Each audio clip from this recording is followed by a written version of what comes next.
Kriyapada of Vedas and Agamas elaborately explain the whole science of making the cosmic beings manifest in Archavatara, deities and Nijavatara, living incarnations, both. During the Bhava Samadhi Darshan, literally those cosmic beings manifest through this body. Just like how they manifest in Archavatara, deity, they manifest in Nijavatara, Pratyakshavatara, and give you all the boons you ask, bless you.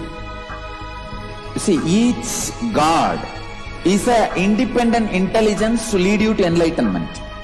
Each God is a bridge for you to achieve the Shivatva, the ultimate Shiva consciousness. Krishna is the bridge for you to achieve the Krishna consciousness. But Shiva consciousness, Krishna consciousness, all consciousness is one and the same. Ultimate consciousness only. So that energy itself completely expresses. Just like Radhika, when I see my own sweetness in the mirror, I become eager to taste it. I find that the only way to relish this sweetness is through the constitution of Sri Radhika. Bhava Samadhi Darshan is a window to the infinite expanse of consciousness, allowing us to glimpse the formless in a way that we can understand. It cleanses the karmas of lifetimes. It awakens our biomemory to the space of Paramashiva, the ultimate consciousness, and creates a deep and lasting transformation in us.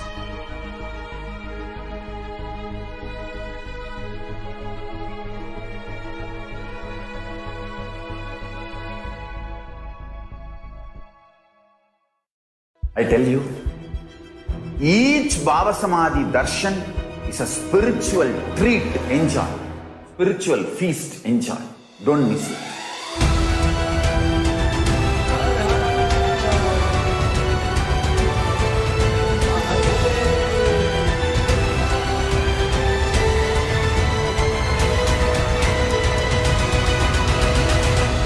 Never miss a Bhava Samadhi Darshan. Enjoy Paramashivoham, which is introducing and making you cognize the cosmic principles and cosmic beings. The state of Paramashiva, space of Paramashiva, powers of Paramashiva, being of Paramashiva. 1 or 2 times have Ganapati Darshan, Venkateshwara Bhava Samadhi Darshan, Devi Bhava Samadhi Darshan. By 3rd time, 4th time, you will see every prayer you are asking those beings, Ganapati or Venkateshwara, Subramanya or Parashakti. Simply those prayers become reality, and the relationship between you and that cosmic beings built.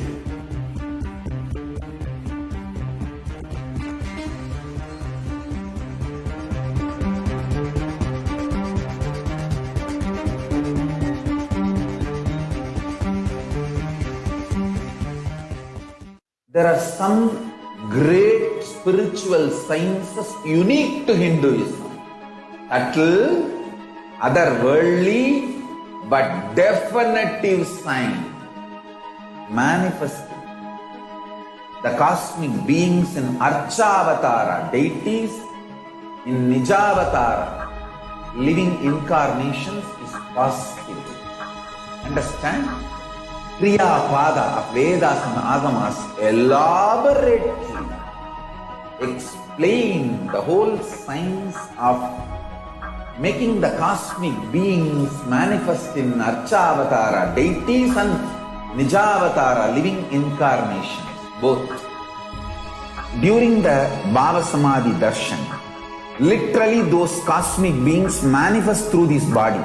Just like how they manifest in Archavatara, deity, they manifest in Nijavatara, Pratyakshavatara, and give you all the boons you ask, bless you. You see, each God is an independent intelligence to lead you to enlightenment.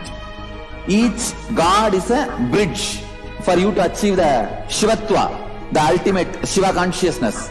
Krishna is the bridge for you to achieve the Krishna consciousness. But Shiva consciousness, Krishna consciousness, all consciousness is one and the same. Ultimate consciousness only. So that energy itself completely expresses. Just like Radhika, when I see my own sweetness in the mirror, I become eager to taste it. I find that the only way to relish this sweetness is through the constitution of Sri Radhika.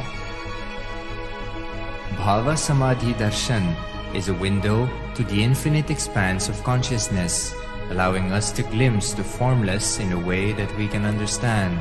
It cleanses the karmas of lifetimes. It awakens our biomemory to the space of Paramashiva, the ultimate consciousness, and creates a deep and lasting transformation in us.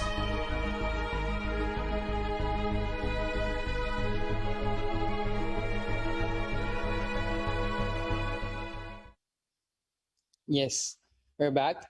And so here we're going to be watching a very powerful, very intense video where the Supreme Pontiff of Hinduism expands on the science of Akashic records. What are the Akashic records? How you can directly benefit from the Akashic records, and why it is needed to improve and to bring you closer to the divine, bring you closer, increase your feeling connection with the Guru, with the Master. How the Akashic records are the key to manifesting your future as you want it. Please be in the deep space of listening and restful awareness as we now begin watching, listening to this video.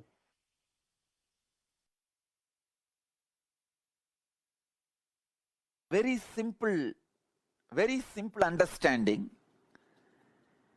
As on now, each one of you will be having some fears about the future, some desire about the future. Constantly your inner mind will be projecting your fears are going to be reality. But your desires are saying, no, your desires should become reality. So now leave both.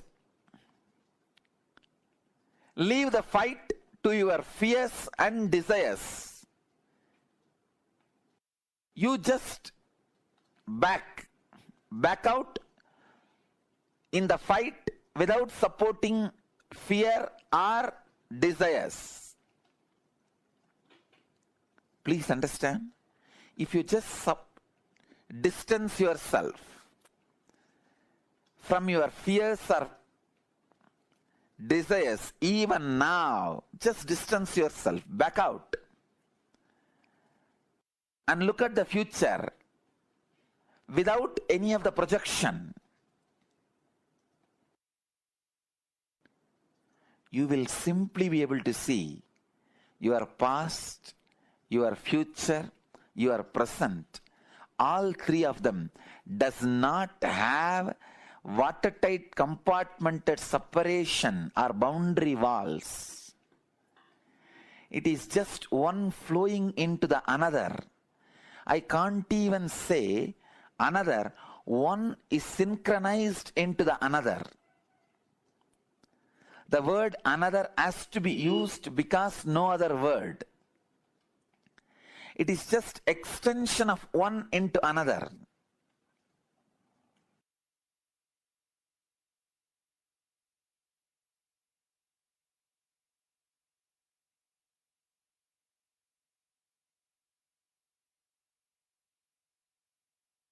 I tell you, just today morning what was happening in me. I got up and sat. I was waiting for all of you to gather and get ready to come for the satsang. It's a beautiful morning.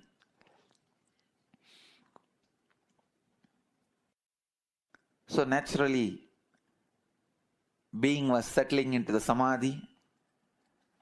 I just remembered the subject I am supposed to speak, the Akashic records. The moment I remembered, I can see very clearly.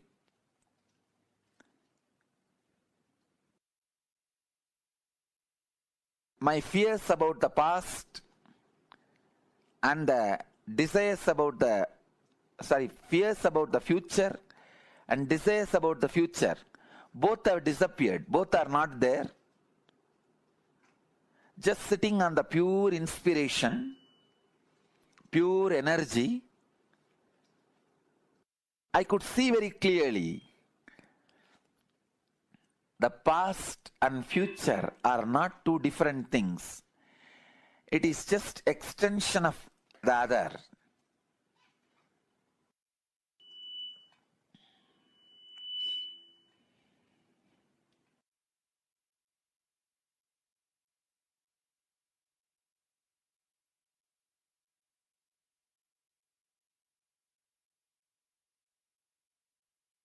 Only when you are too much caught in the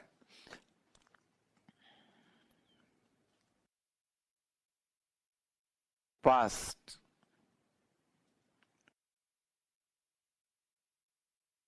you are caught in fear or greed. Only when you are caught too much in fear or greed, you feel past and future is separate entities. I am explaining very subtle truth, very subtle concepts. If you understand whatever I am expressing now itself, great. Enjoy. If not, don't worry. Next 1 week, every night before going to sleep, take 1 spoon of aritaki powder that has a capacity to make your brain grow subtle grooves which will make you understand these great truths. It is called ojas. See, the subtle grooves in the brain is called ojas, which needs high level of oxygen in your body, which has a capability to make you understand these great truths. See, when I utter the word, disassociate yourself from fear and greed and just watch, you will see your past and future is just extension of same mechanism, same energy. It is not two different entity. When I utter these words, how many of you feel it is really clicking in you? You may not completely experience it or realize it, but the words I am uttering is clicking. Yes, it is catching. You feel it sounds true. How many of you feel? Please raise your hand. I just wanted to see.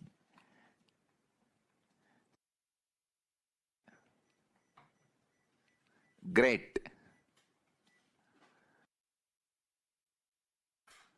Great. Please understand, because I am taking you to the very subtle truths.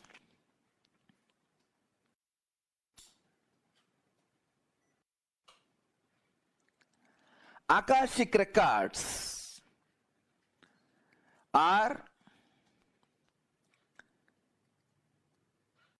the verbal, visual, 5-dimensional document.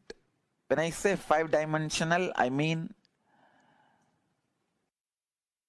any incident as it is happened, including the smell that was there at that moment. The smell and the feeling of touch means the weather temperature, visual, sound, and the emotion. All 5 dimensions are packed and recorded in the Akashic records. Please understand, just like a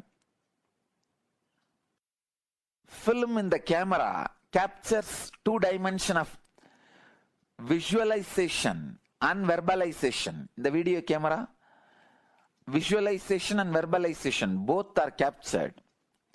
Same way, The film in the cosmos is a space.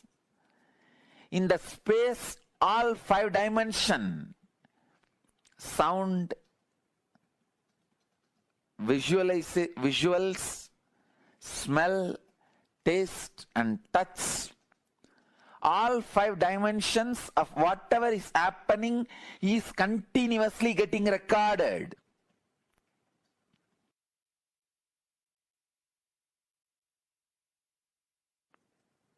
As the future is nothing but the extension of the past, the future is also predetermined.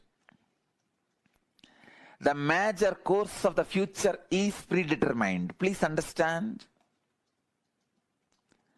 In the past, in India, people were sitting on the floor, having plates and eating with the hands.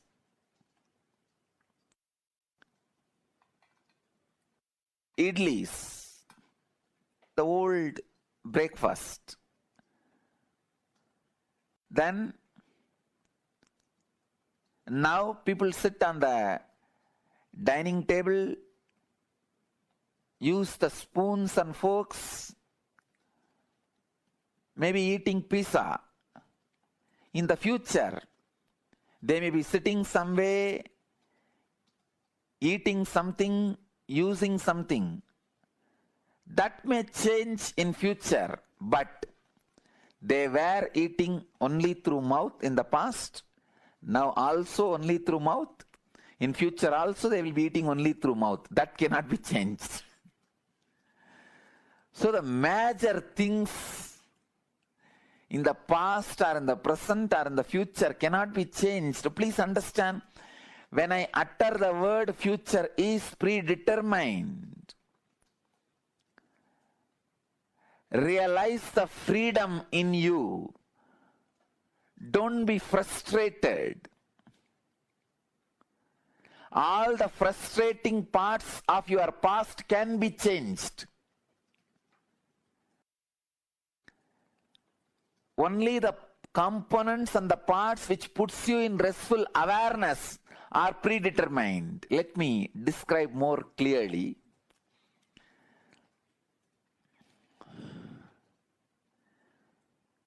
The parts which affects you with fear and greed always have a possibility for innovation. If you are affected by the fear of a snake or greed of something, those things can be changed in your future because that is not reality. But there is something which is reality, which always puts you in restful awareness. That cannot be changed. Let me give you one example. From Vedanta, I know I am talking about very subtle concepts, very subtle truths. If you are a new person, new visitor, and it is too much for you, I sincerely apologize. But the subject Akashic records is too big subject. I have to reveal the truths. So there we listen from the Supreme Pontiff of Hinduism some of the great secrets of the Akashic readings.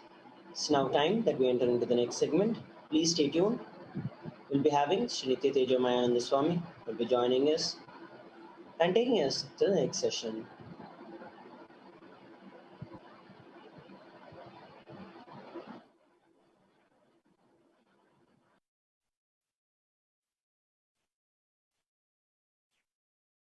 Canada. Now we have with us a few participants of the Akashic reading who have had their Akashic reading blessed from Devi Parashakti, directly who have heard and received the blessings from Devi Parashakti herself, manifesting through the Nijavatara Supreme Pontiff of Hinduism, His Divine Holiness, Bhagavan Lingodbhava Paramashivam.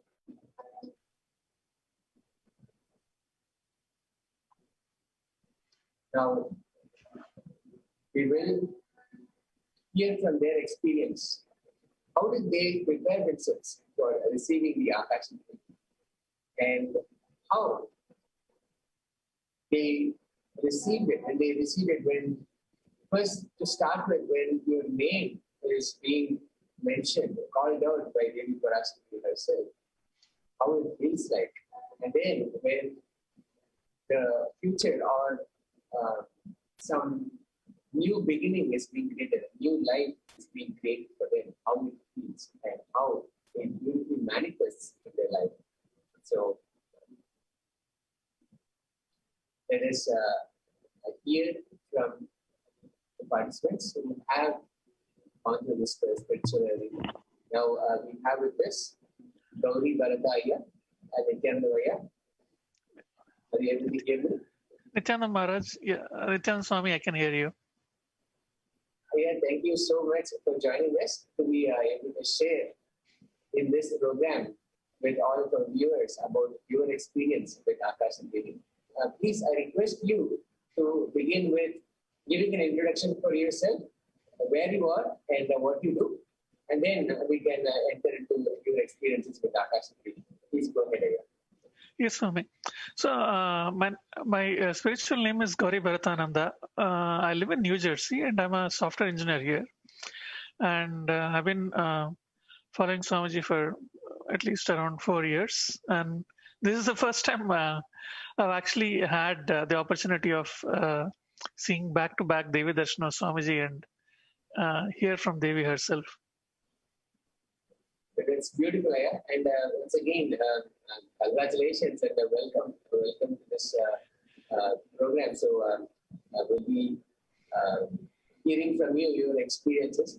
Before that, can you maybe give a brief history of how you came to Swamiji? What prompted you? What was your seeking so that brought you to Swamiji? Okay, the first time I heard Swamiji was in the context of when the whole defamation thing started in 2000. I heard in 2012 for the first time, even though it probably started in 2010. And then for about 5 years, nothing much happened. And in 2017, something just happened. I heard a satsang of his and I dropped pretty much everything and attended the program in about 3 or 4 months. And since then, it has been like intensifying in terms of my activity that I've been doing. And I also ended up becoming an SJP later on. Yeah, that's like in 2 lines what with my relationship with Swamiji. And then later on, I asked Swamiji that, I want to drop everything and join you. And he said, you wait for it. I will let you know when it has to happen. Nice to hear that. Now, when you heard about this Akashic reading, what first came to your mind? How did you decide to prepare for it? So, actually, there is no preparation for it per se. If you ask me, like, it just happened. There was no planning, nothing. Obviously, when it was announced that Devi is going to do the Akashic reading, it was pretty exciting and I didn't want to miss it. I just sat down and, started doing going through the Preet Satsang, the program, the preparation process that goes on.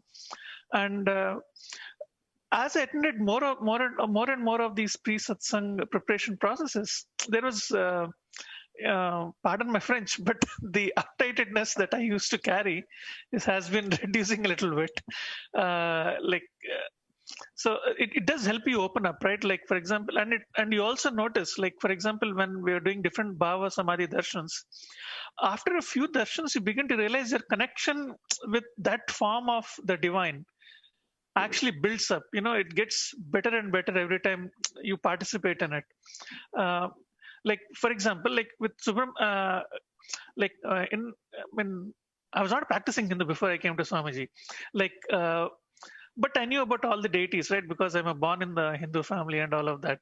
But Lord Subramania was something that was never part of my upbringing at all. Like, I just knew that Kartikeya was, one of the sons of Shiva, but that's pretty much it. I didn't know that he was worshipped widely or any of that. So whenever the Subramania darshan used to happen, yeah, it was fun, but the connection was missing. Like after going through probably a dozen of the Bhava Samadhi darshans of Lord Subramania, a few darshans back, the connection intensified. Why I'm saying this was, with Devi, it was a contrast experience. Like I had the first vision of Devi a couple of years back, and when the darshan happened, the connection was always there.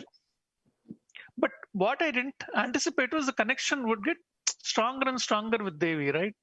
So it does make a lot of difference when I was attending this. So I don't have a clear answer in terms of what I did to prepare. All I can say is I just came and sat down. There was no effort from my end. Yes, totally. Actually, I relate with what you're saying.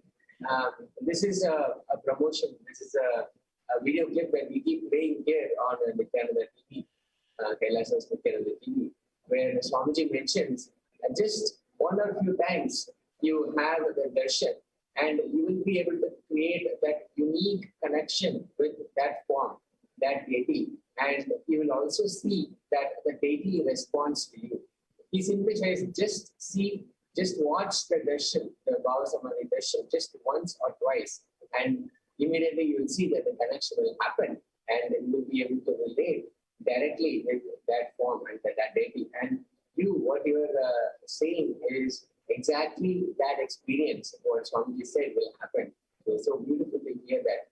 So tell me, Ayya, how or when was the first reading that happened for you? And if you would like to share what your blessing it was for and what you blessed, whatever you can share with us, please go ahead. Yeah. If you indulge me for a moment, Swami, I'll just give a little bit of background. So, a couple of years back, actually little less, about a year and a half back, I had darshan of Devi in a temple, like when I was closing my eyes, and I was not going down to the Devi, I was going down to Radha and Krishna Murtis there in a temple somewhere outside.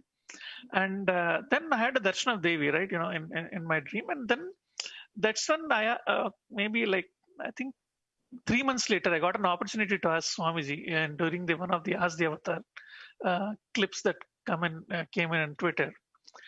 And I asked Swamiji, what does this darshan mean? Okay, I'm enjoying the visit of Devi. What should I do afterwards? And that's when Swamiji openly said, okay, it is time for you to pack up and come. And this was like before Corona, just before Corona started. And then, okay, we were going through the Coronas, I wouldn't say ups and downs, ups and normals. And again, with this Devi darshan, when I just asked something, actually, I don't even remember the question that I asked, but Swamiji remembers his commitment, right? Even though we might not. So he, so in the form of Devi, is very clearly, he reminded me and he told me, both of you are supposed to pack up and come. Okay, and your future is at my feet, and it was a blessing for us, right? So, I mean, we were super excited to come. And in the meantime, we were going through our own ups and downs, and he was settling us down constantly. So anything that we would ask, like we got opportunity to ask multiple times, anything we would ask, they would pick it up, address that thing that we asked, but again remind us about our own purpose. So the context here, what I'm trying to convey is, it's a long drawn connection, right? It doesn't start 2 years back. I don't know in which janma the connection started, right? So I can very clearly see that Devi is bringing it to a conclusion, and there are some obstacles that are there, and Devi is addressing those obstacles in a very, for a lack of a better word, I'm saying systematic manner, which you don't realize until later. Like I was able to put these dots together, what Swamiji was doing for last 3 years, only through this Devi darshan. And it was very intense and powerful. You could literally feel the energy, right? When the whole body vibrating, buzzing, words not coming out of your mouth. It's a beautiful take on it. And yes, definitely, this has been an experience that whatever you ask, Devi responds from her perspective of who we are over many lives, the growth that we have gone through, and finally exactly what we need to be doing at this moment and what actually has to be given to us so we can fulfill our own purpose. And this has been the case that we ask maybe one or two things, and then she showers simply everything, the whole packet, so to speak. She just showers everything on us. And can you please walk us through your particular blessing? I believe you also received the blessing to become part of the Sarvanga Pita. So please share that experience also. So the Sarvanga Pita, it already happened for me. Like I became a Sarvanga Pita about a year and a half back. So in this Devi thing, it was not about Sarvanga Pita. I didn't ask the Devi for that because the focus on me was just getting to Swamiji's feet as soon as possible. And that preparation process is going on. So all the things that we ask are related to that. So like the patterns that we needed to break, and all those things that the preparation process required, that Devi was guiding for me in this case, like me and my wife. And it's like certain things like are pretty amazing, right? Like for example, certain things which you're battling with, right? Certain patterns that you're battling with. Devi, even though it is said in Tamil, the words that are used are very precise. Like the words that you're already thinking about, or the words that you're relating with very naturally. So it's like I'm hearing things with those words or those in that manner which I would relate to. Like I don't know if I'm conveying it in a very clear way. Yes, like the language that we're able to relate with, and exactly what is going on within you at the moment. And Devi is just speaking the exact same words that will create the right impact and the right life to be born within you. So that's so beautiful. Please go ahead. Yeah. So that has been so, and like I feel super lucky, right? Like where Devi is consistently guiding us, right? There is no reason for Devi to pick up the same question. I mean, not the same, whatever question she is picking up and making sure you're guided, right? Literally on a day-to-day basis, that subtle guidance that is supposed to be given to us is being given. Like I would say, like I'm super fortunate that this is happening. I mean, I can't find stronger words to explain that. That's beautiful. Now, immediately after you receive a blessing, or exactly when Devi calls our name, and then when those words are being given, a new life actually flowers within us. Please tell us how it was for you, exactly when you heard the words, and then how it manifested in your life, whatever you sought, whatever you were seeking as blessing from Devi Parashakti. How did that manifest? Yeah, so in this case, I'll tell you. Like, so for example, there are a couple of patterns that me and my wife are dealing with to take the next step happen. So the first time when Devi told that, okay, we have to do this, like the process was ongoing, right, for about at least a year and a half. So I could see the first layer of resistance simply break away. Like it was instantaneous.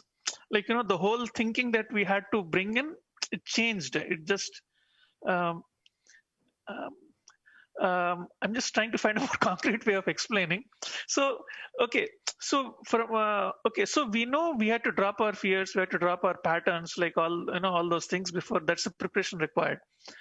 First, when it was told, yes. So I was carrying a lot of worry pattern, right? That it might or might not happen, and all of those things. Like I've managed to suppress it so deep that I didn't even realize it that I was carrying it. So the first time when Devi very subtly she pointed out, I began to become aware of that worry pattern, right? And then the worry didn't go away; it was still there, but at least now I was aware. Okay, and the second and third time when Devi, like she pointed out the same thing again, like not to worry, I will handle this, right? I could see the worry pattern was coming down, down, down. And now I'm at a point where, okay, I wouldn't say worry is 100% gone, but let's say 99% is gone. But what has happened as a result was the surrender has happened. Like when on this particular point of going there or not there. So I think from at least so far, my current conclusion is, okay, that is what the Devi was, that is what she was guiding us, that we need to drop those things and ultimately the surrender has to come in. And we could see slowly that the transition is happening. Like earlier I was stuck, how do I break out of this, So that stuckness that was there is no longer there now. I don't know if I'm being too abstract in terms of what I'm trying to explain. That's actually perfect. See, what I can get from you, what I can make out from what you're sharing is we want to create our reality, and we do have something we may recognize at sometimes, and sometimes we may not even recognize what is stopping us from manifesting our reality. But when Devi Parashakti, when she gives the blessing for exactly that reality to happen, then all the resistance that we carry within ourselves, all the, you may want to call it self-doubt, self-hatred, self-prayer, or whatever it is, the muscle memory and biomemory not cooperating with us, all of that, they become irrelevant. Because now Devi Parashakti has created that life to flower within us, and the reality that we want to create to manifest. So all the resistance, everything at all, everything that is being stopping us from manifesting what we really want, they all become irrelevant. They become redundant. They do not have any more power within our lives. So that's beautifully said. So please go ahead. Yeah, sorry. So what I was saying was, so the 3 or 4 times that Devi picked up, right? She repeated the same thing with subtle changes in the wording. Like, Yes. okay, first she told, okay, they're supposed to come. Okay, the next time she said, okay, break this pattern, right? Drop your arrogance, ego, and your scorn. And the third time, she said, yeah, you go talk to your spouse and bring it to completion. So that, but it's like very subtle. Okay, I knew that first. Okay, I learned to drop the first thing, right? As soon as I dropped the first one, the second thing was brought up. So the preparation itself is very subtle, consistent, and extremely guided. That's beautiful. What normally takes maybe I don't know how many lifetimes for people to go through and go through the completions, go through the sanskaras, go through the karmas and all that. Now Devi Parashakti has fast-tracked that process and very personally guided you through that experience, and within her warm embrace of compassion, ensured that she has given you the right instruction, properly guided you, and given you the energy to carry through that also. So that's so beautiful and so beautiful. Is there anything you would like to share for so many participants, so many viewers? They want to actually receive the Akashic reading, and because the current situation, the current happening in the cosmos, current happening in the whole world is very uncertain. The times are very uncertain. So anything that you would like to share, anything more that you'd like to share for the participants, for the viewers who are watching this? Yeah. So the whole uncertainty that we see around you, thanks to Swamiji and Devi, was kind of irrelevant for me. Like, I'm not trying to downplay what others are going through, but it became irrelevant, right? Like when Swamiji, that's what, see, the biggest gift Swamiji gives you is the fearlessness, right? So, yeah, he might make a lot of things happen for you, but ultimately, according to me, the best thing he actually gives you is that lack of fear.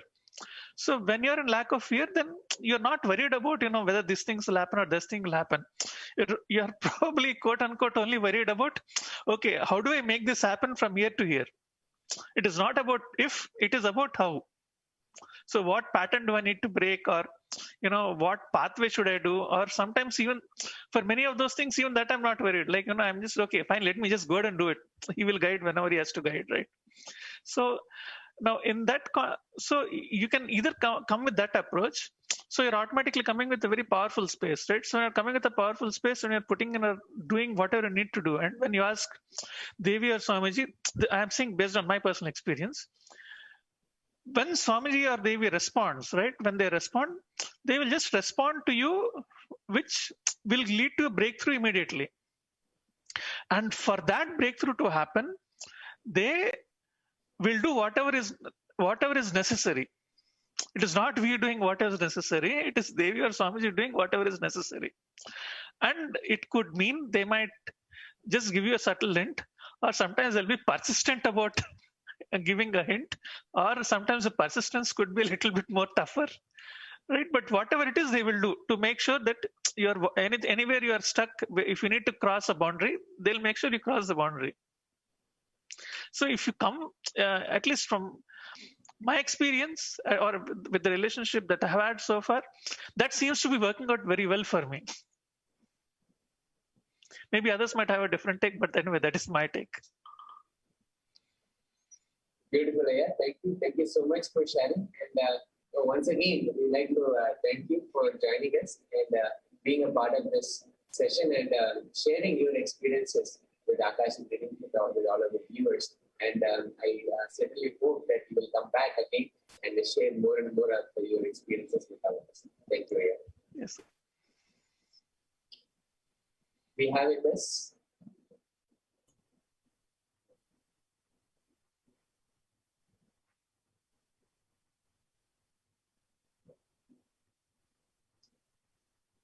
us the next participant who would like to share his Akashic reading experiences.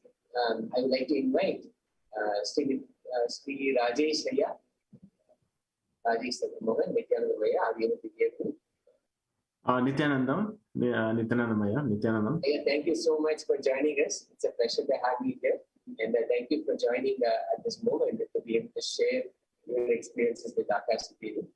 Please, for our viewers, would you give an introduction to yourself, to where you are and what you do, please? Okay. I am Rajesh Chandramohan. I am in Qatar now. This job also Swamiji has got me, and I'm here since February 2021.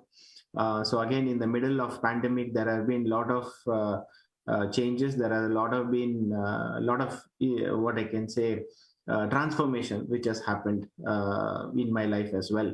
So I'm the CIO of a company called Darvish Holding. They are into luxury retail.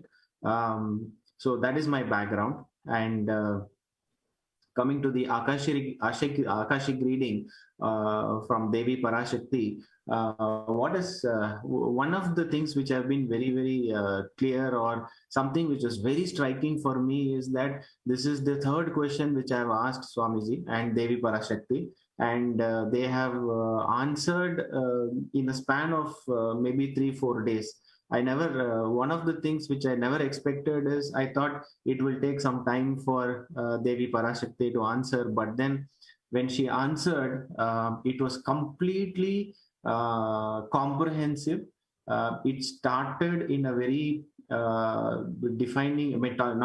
talking about the several things which was going inside of me.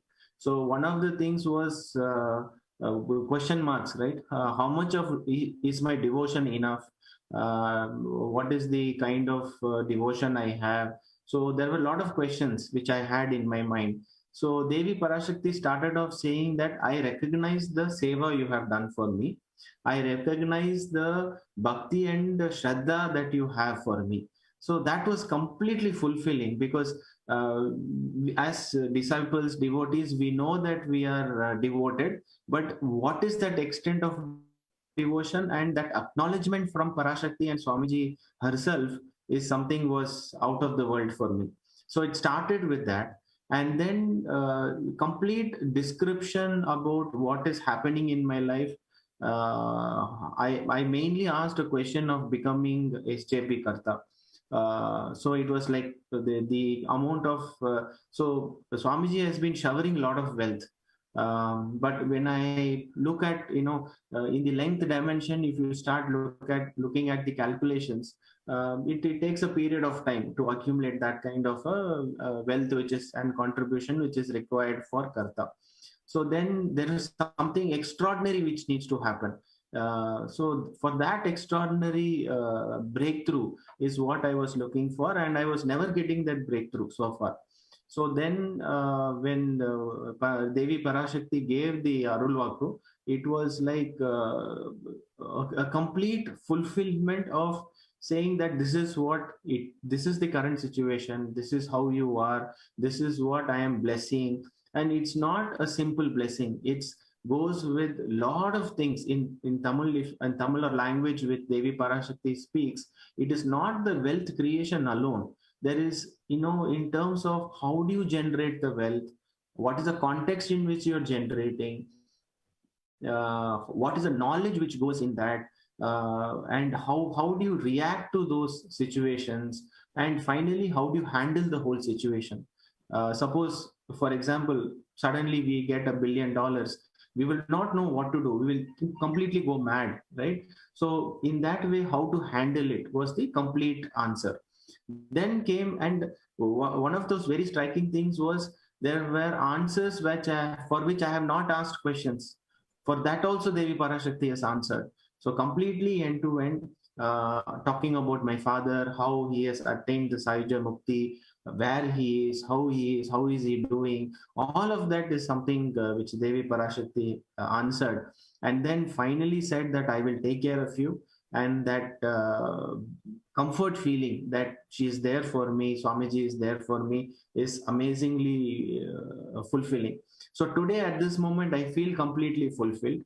And one thing which I wanted to say is I had a few thoughts before the darshan, before the Arulvaku, and at that time there were a lot of doubts and negative. But when after the blessing, what is happening is all the negativity and all the other emotions have gone off. I'm able to see the situations much clearer. So which means that yes, if I do it, yeah, fine. This is what will happen, is the kind of clarity which I'm getting. So beautiful, yeah. One of the things that we share is how even when we make an offering, it is actually about two parts. It actually has two parts. One is us giving, and then the divine accepting it. Now, when you talk about devotion and Devi herself recognizing your devotion, that is phenomenal, and it is such a pleasant and a sweet experience just to be able to hear that. How do you think you prepare yourself to be able to receive the Akashic readings? Not only that, but to build that connection with Devi Parashakti. Because if Devi Parashakti herself recognized and said, I see your devotion, then that means that she has accepted it. She has accepted the way that you have offered your devotion. How would you explain I will. Yeah. I will try to put that in words, although it's a little difficult to articulate these kind of feelings and expressions. One of the things is a recognition of the fact that in my life, when I look back, there have been instances where she has come and showered her wealth and her prosperity on me. So there were situations where I was not doing well financially, and then suddenly, out of none of my actions, suddenly she came, she intervened, and I was just walking on the road. I just got into an office. I attended an interview. I got a job which was my dream job. So it suddenly happened. So one of the things is, the moment when the moment comes, she showers a lot of things on me. So that was already there in my mind. It was already there in my background that Parashakti will take care of me, and continuously in my life she has been coming and she has been showering her blessings and wealth. The second thing is, of late there has been a blossoming of what Swamiji used to call the sweet love, right? So, and it is something which is a prasada given by him only. It is not that I have suddenly realized that feeling. It is some flowering of a sweet love for him. So what really happened for me is that, and this is what is my cognition, is that he has given that prasada to me, that please experience this sweet love for me. And in turn, I'm able to experience that. And it is, and what I generally do is I don't miss any of the darshans. I try to attend most of the darshans. So whenever the darshan comes, there is a lot of emotional connect, and there is a lot of emotional outpouring which happens. I allowed my being to be in that state. I don't worry why that emotional outburst is there or why do I feel that way, but I feel very emotionally connected and I allow my being to be like that. So that is something which I did. And obviously the blessing which Devi Parashakti gave was unexpected for me. I thought it will take some time, but then she completely blessed me. So it is I feel that it's more of the connection and the love which you have. So if there is some love and we are able to build that on that love, and we are able to reciprocate, and we are able to build that emotion which is love, I think that is the root of everything. It's so beautiful, yeah. And how has a baby's blessing, whatever the baby has given you as blessing, how did that manifest in your life? How did you see that come alive and manifest in your life so far? What has happened is one of the things, me and my wife were expecting a child for quite some time. By Swamiji's divine grace and blessings, our marriage happened in the ashram itself in 2014. So Swamiji himself got us married. One of those very rare occasions which happened in the Bidadi Adinam and in the Bangalore ashram Adinam itself. So since then, we have been expecting a child, and Swami has been saying that if at all somebody has to do, it is only me who has to do. He has been very open with us. And medically also, my wife was going through certain things. But now what we see is that at some point in time, what I feel is Swamiji says that he will say, right through 2015, 16, 17, when Swami was physically available in Bangalore Adinam, we used to do Shivoham, Shivoham, we used to do Pada Puja, then ask Swami questions. So at that time, there are certain things which Swamiji used to say, which I told my wife, let's blindly follow, because I deeply trust Swami and he will not say anything which is not good for us. Whatever he does will be good for us. But we followed that. At the end of it, even the doctors and medically, they said whatever Swami has told is correct. So that is what I have realized. So in about 4 to 5 years, we slowly realized that however Swami is guiding us and Swamiji is guiding us, it's the right path. So then what has happened, and I firmly believe that one of the things is patience. The other thing is, for the tree to bear fruit and flower and bear fruit, it takes time. So we have to give time for all of these things. And when the right time comes, Swamiji and Devi Parashakti will bless. But it has so happened that at this point in time, that blessing has come, things are happening in the natural flow and things are progressing towards it.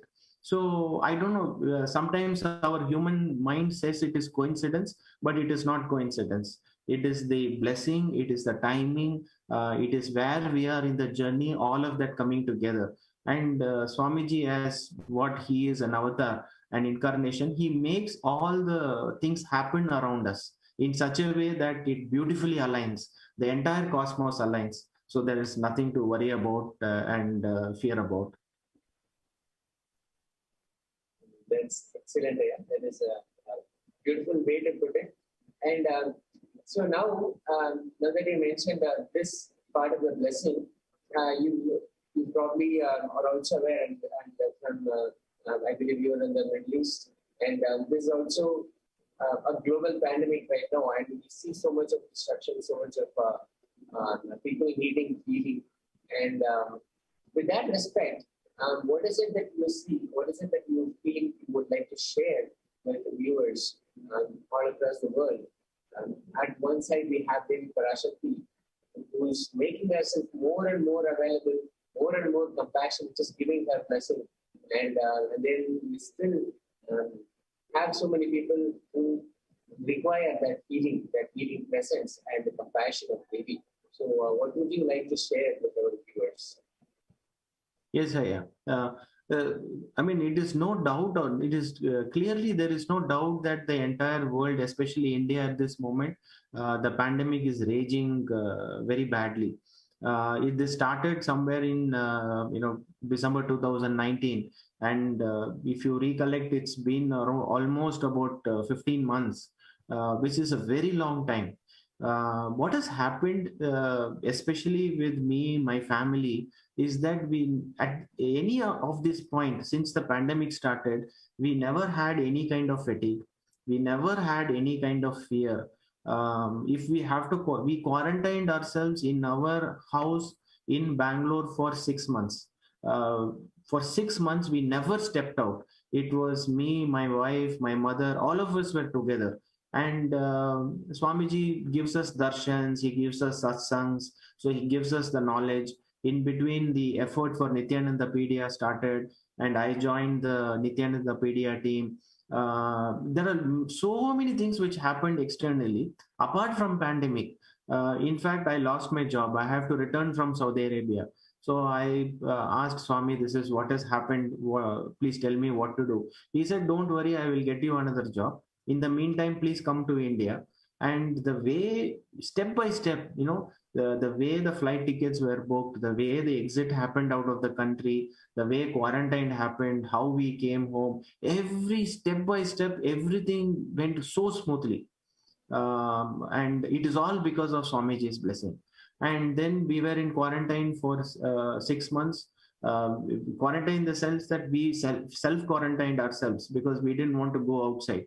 So, and even now, me, my wife, my mother is in the Adinam now. My wife is in Bangalore. I am in Qatar. It is actually, it took about 3 to 4 months for me to get my visa processed in India, come to Qatar. So every time the visa center had to open, the visa had to be issued, I had to go for my fingerprinting. All of that happened. How it happened, I don't know. The miraculously, the offices started opening, government started functioning, and I came over here. And I'm now like three to 4 months in my new job. It's quite settled. And although there are so many things happening around us, Swamiji has kept us in a bubble. He has kept us physically contained and protected, completely protected. And second thing is, emotionally he has kept us intact. So it is we don't feel that fatigue, don't feel any kind of fear. There is always that confidence and assurance that Devi Parashakti will take care of us. She has said in the darshans as well that my devotees, people who are my disciples, I will take care of them. And continuous infusion of energy through the darshans has really taken us to next levels. And as you would see, although the pandemic is happening, there is transformation happening within people like us. So right from disciples, devotees, their personal journey, their spiritual journey, all of which the transformation is happening. Sometimes you feel whatever is happening to you through Parashakti's, Devi Parashakti's blessings, sometimes you feel that there's no pandemic at all. There is no relationship to that. But then Swamiji and Devi Parashakti have acknowledged the fact that yes, this is there, but I will take care of you. And that is an immense blessing. I think for all our devotees and disciples, wherever we are around the world, within our Adinams, Kailasas, we are well protected. And that is the kind of confidence and the assurance which Parashakti has given. And that is also the emotion which you carry inside. See, more than you telling yourself that you are protected, you need to get that sense of protection. You feel as if you are in Devi's lap and she's taking care of you. So when you feel that kind of an assurance, you're completely protected and you feel very stable, mentally very stable. Beautiful, yeah. And you brought out something that's been repeated by Devi Parashakti, which is she keeps saying, have no fear, fear not. Again and again, even within the same Akashic reading for one person, she repeats it maybe once, maybe twice. And this is such a beautiful space to be in, because we see so much happening on the outside.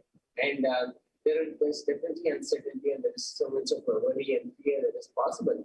But Lady Parashakti's presence, just by her mere presence, just by her being here, she ensures that we know that we are all protected. We are all under her warm embrace of compassion, the never-ending compassion. And she's here, and she is going to give us life. She's going to ensure that we sail through this. And not only this, not only physically that we are able to get through the current time, but ultimately giving us the experience, the fulfillment of the purposes of our life, of the exact purpose of our life. So she will be here to ensure that, and she has taken the responsibility to ensure that our purpose of life will be fulfilled. And we thank you here. Thank you so much for joining us and sharing your experience. And I know this timing has been a little off for me, but thank you once again for coming here and sharing your thoughts with all of us. And I request for you to come back more and more so that you will be able to share and essentially talk with us so that your experience gets strengthened more and more people get to hear you also. Thank you. Thank you very much, Nithyananda. Thank you. Thank you. Nithyananda. We will be talking to more participants and hearing from more people who have received the Akashic feelings from Devi Parashakti after this.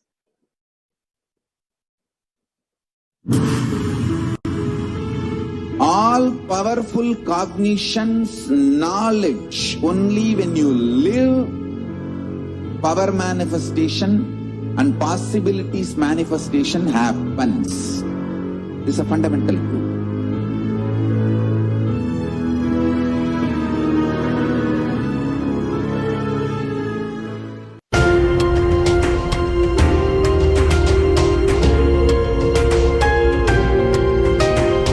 Hinduism is greater science.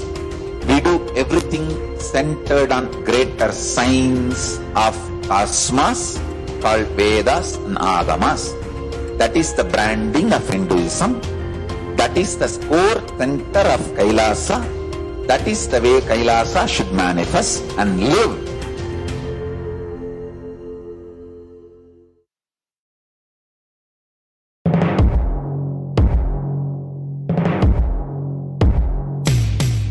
In one line, if I have to put it in a simple way, seeing always each other with a tremendous love that everyone is Paramashiva. There starts Kailasa. Whether you hug each other, love each other, or ferociously train each other, the core cognition should be seeing each other as Paramashiva. That is where the seed of Kailasa starts.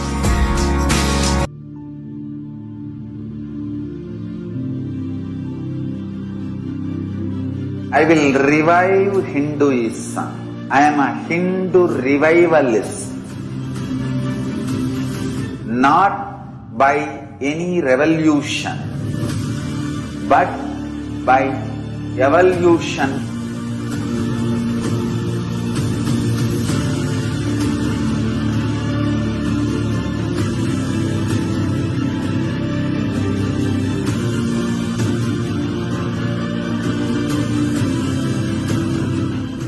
And setting model communities. Kailasa, enlightenment ecosystems, Sarvanyapitas all over the world.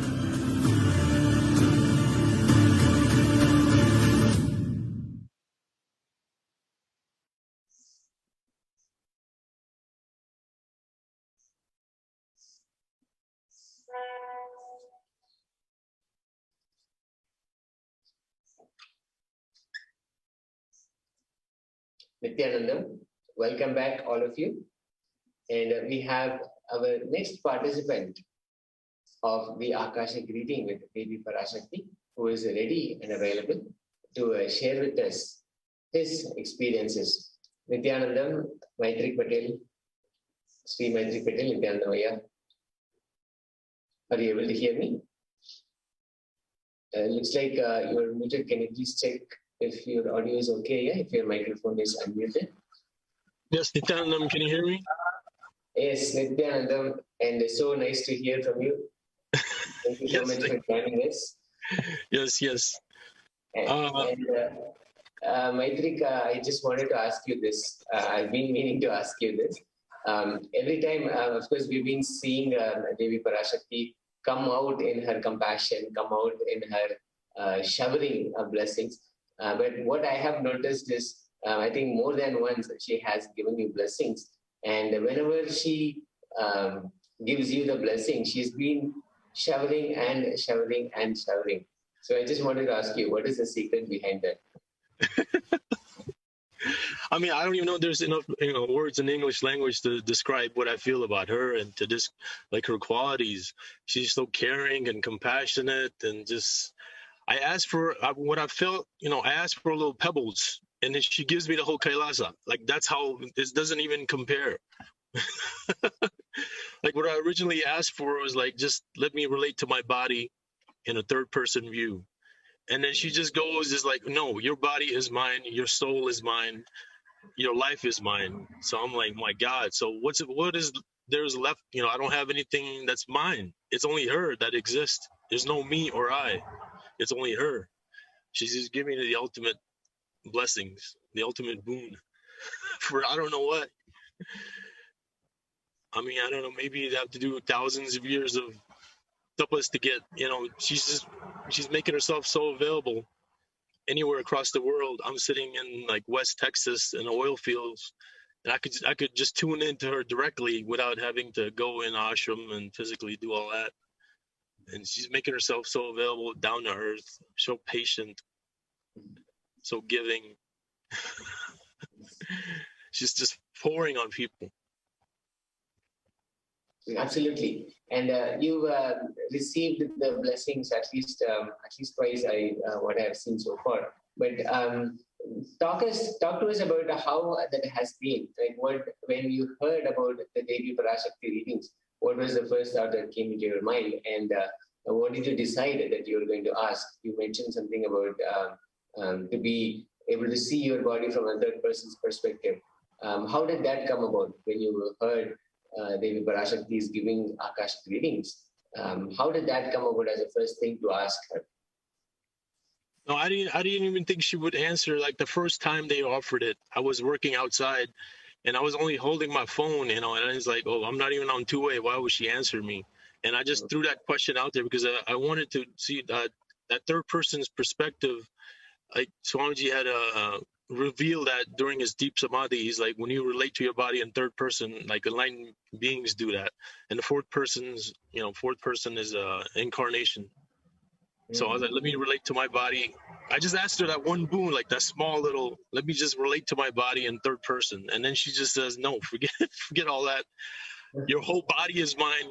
Your soul is mine. Your life is mine. I mean, how do you react to that? I was just floored. I didn't know what to say. It took me a few days to even like start cognizing what she meant. Even when I read it, I just get into that state. Every time I read it, I feel Devi. Just every time, just each like sentence he said, it feels like a Mahavakya or like a powerful cognition. So I just read it and I just get the chills again and again. It's so beautiful. And just one more instance of how when we approach Devi Parashakti, when we approach Swamiji, and we ask for something as much as we can see and as much as we can cognize and understand who we are.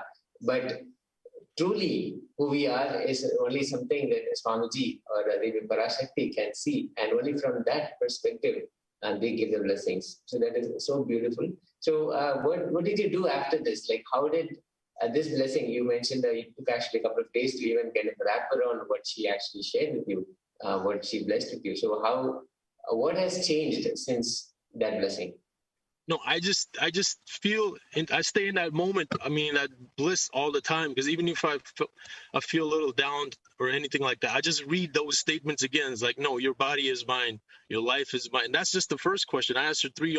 I just feel like a spoiled child. For Devi, she's just giving me whatever I ask for, whether I'm qualified or not.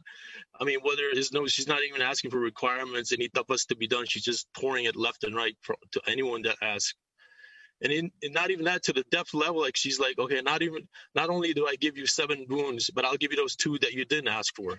I mean, that level, she's I'm just watching that. I feel fulfilled watching other people get their boons just like that given to them. This is amazing. And what was your subsequent request? Like, what was the other blessings that you received? Can you hear about that as well? Now I asked her, let me relate to you, because I read so many stories about how Ramakrishna lived and everything, ate and did everything with Kali. So I said, let me relate with you like Sri Ramakrishna did. Like, I'm qualified to even ask that, but I asked anyways. Let me relate with you as Ramakrishna did to Kali. And she gave me even 100. I mean, you can't even put a number on it. She said, you'll be like the son. You'll be known as son of Parashakti, and she'll eat my Nivedyam, and you're not separate from me. I mean, she gives you like boons from another level. I'm asking for mine, whatever, where am I at? And she's like, just the ultimate boon, which is, I don't know, it's incredible. It's beyond words. Have you had a special connection with Devi Parashakti, specifically in Devi Parashakti form? Have you had any connection before this? No, that's the thing. Like, I don't know. I did the BSP Bhakti Spurna program when Swamiji physically came. He changed into a physical Devi clothes. Even he transformed, and he actually gained weight like for that low amount of time. And even when I wasn't able to connect that deeply. But this time, I don't know what's going on. It's just so strong. I could, even though I'm watching thousands of miles away, I could connect with her so easily. It's amazing, and it's beyond words. That's beautiful. That's so beautiful. I have to ask, like, how did this connection happen for you? Like, how did you even prepare yourself, or did you do anything before you come for the Akashic reading? I'm asking so that so many of us are still waiting to receive their Akashic reading, and they have been putting through some questions, and Devi is responding, and with her compassion, she's responding and giving the blessings. Specifically, how did you prepare yourself for this? No, I just got into that space. Like, I'm the space of gratitude, basically. I'm just asking, but Swamiji has already given me so much, and all these opportunities is giving us. Oh, you could ask any question you want. Your day is coming to you twice a day sometimes. I mean, just making yourself available, being in the space of gratitude. So even if your question doesn't get answered, don't feel down. David didn't give up on you. Don't give up on yourself. Just keep asking again. Even now, she's just going. She's just going through each one. Tatasu, tatasu, tatasu. So fast. And like, you don't even have to doubt on. My mind is not even doubting any of this is true or not. It's just gonna happen. Like, so that's so powerful. Absolutely. And she's also been blessing, like, whoever is connected with me at this moment in whatever means, in whatever way. And she doesn't have to mention your name. She doesn't have to talk to you specifically. But then she said, all of you will experience me at the same time, and you'll all be protected, and you'll be saved from this current pandemic. So it's not even required that she actually mentions your name and then says a specific blessing to you. Just because you have connected and you have been able to see and have the darshan of Devi Parashakti, we can be sure that she has given her blessings and we have received it, and that automatically flowers in our life. So Maitrik, I just wanted to take a walk back and share with us your experience with Swamiji. I know probably somewhere around 2009, you came to join a program in Bedadi with Swamiji. Can you share a little bit about that journey? I first met Swamiji in 2009. He was doing a North American tour, a Yoga Spurna program. So I met him in Ohio when he did that 2-day program. And then he offered that 3-month life bliss engineering, which is just life transforming. It was amazing. He only offered that twice. And then, yeah, my life hasn't been, same since. It's an amazing journey. What prompted you to come to this life bliss engineering, the 3-month program? Oh, I felt like I was searching. See, when my first journey, like I was always searching for something that's not perishable. Like there must be something in life that's imperishable. Like, I was just searching that as a deep quest. Like, everything is around me is destroyed eventually. So something has to be imperishable. Then, then I saw some YouTube clips on Astavaka Gita, Swamiji's talk, and then that's how I got connected through that. And through the 3 months of life bliss engineering, 2009, how was that? And what do you still remember from that? Every time somebody asks me, like, when did you meet Swamiji? I'm like, I'm from that batch where all the Atmas were like Manatma Swami, Madhyanatma Swami, Prematma Swami, Sri Teja Swami, Mateja Swami, all of them were there. So they're like, oh, you were from that batch, okay. So yeah, it's an amazing, like, everybody transformed. It was such a small group and it's such intense. We did so many things with Swamiji intensely. Now it's like a luxury. Now you can't even dream about having that closeness with Swamiji. Yeah, and we took it for granted. It's definitely a memorable experience and definitely a once in a lifetime's experience to have had that much time with Swamiji personally and being there. So tell us about that. Meaning, what changed after you? I remember you also became part of the Adhinam after this because quite a few of us took that step as well. Please walk us through that as also. Yes, I did decide. I mean, I felt that Swamiji is the only, the only decision, like the only choice. There's nothing else more to achieve. And so I gave everything up and then I moved to the Adhinam. And then I did like a few months of it, and then I fell into the delusion that I didn't want to listen to Swamiji. Then that's when I left. But yeah, Swamiji, he said, "Don't leave, and this is your shortest path." And then, I was listening to my mind instead of my heart, and then that's when I left.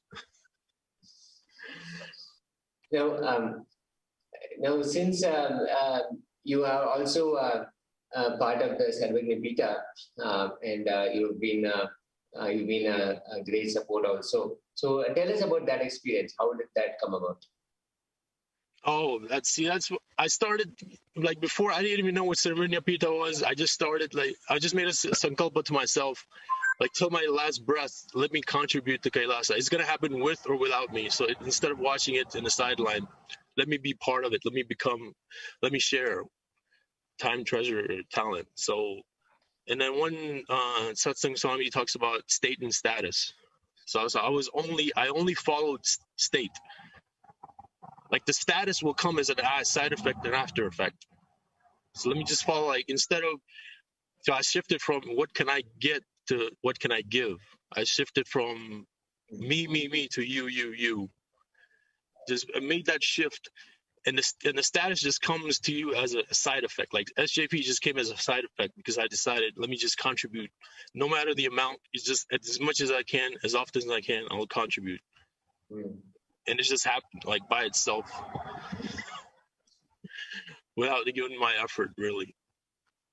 That's beautiful. And that's important that you shared it because we have had so many participants of the Akashic reading receive the blessings of becoming a SJP Karta, but they may not know exactly what to take, what to do next, what is the next step forward, or even how to make that happen.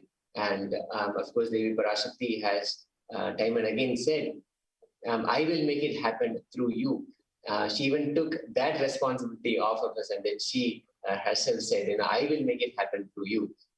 What was your experience of that? And what would you like to say to those who have received the same blessing to become a part of the Sarvagya?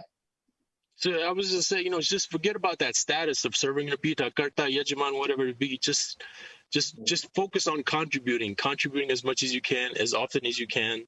The amount doesn't matter. Maybe like a few dollars here. It doesn't, that's not relevant. But stretch yourself. Like do tapas and tyaga. That's what instead of when I was working 14 hours, then I'm like, when I was, my mind said, all right, it's time to rest. Then I work, instead of resting, I did another 10 hours. So let me stretch myself for Swamiji. Swamiji is giving me all, my level of tapas will not even compare to Swamiji anyway. So, let me just try to get as much as I can, do tapas and tyaga. That's all that matters. Yajaman, and it will just happen on its own. You just focus on contributing. That's it. That's so beautiful, so wonderful for you have to share that. And I remember every time Swamiji wants to pick an example, pick somebody to talk about, to say how essentially all your the fruits of everything that you do, all the work that you do, you actually just simply contribute. And time and again, many times I've heard Swamiji mention you. So, and really, it was really nice to hear that the space that you carry, like simple decisions, just be in the space of contributing. That is so beautifully shared. Thank you so much. Is there anything else that you would like to share today with our viewers? No, it's just that, that if Devi doesn't answer, don't think she's not attending to you. She's giving you the whole general blessings. Like whoever asks for any boons, I'll bless that too. So just hold that space for Devi and just ask. Any chance you get, you could ask through WhatsApp and, YouTube and Twitter and all that. Just use all opportunities available, ask. And don't give up on Devi.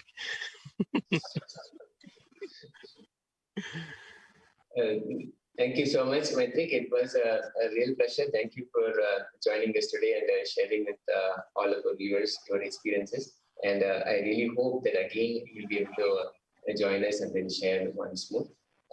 Thank you so much once again. Thank you, Nithyananda. Yeah. We'll continue into the next segment after this.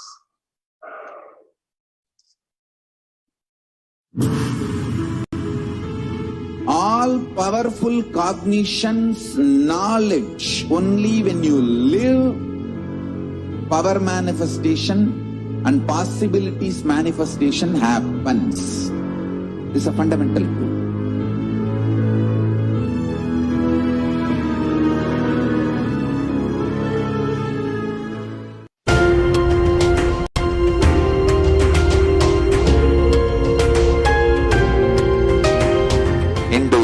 Is greater science. We do everything centered on greater science of cosmos called Vedas and Agamas. That is the branding of Hinduism. That is the core center of Kailasa. That is the way Kailasa should manifest and live.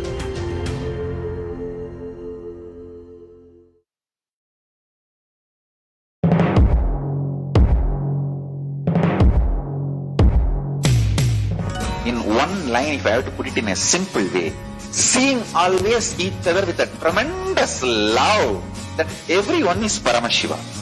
There starts Kailasa. Whether you hug each other, love each other, or ferociously train each other, the core cognition should be seeing each other as Paramashiva. That is where the seed of Kailasa starts.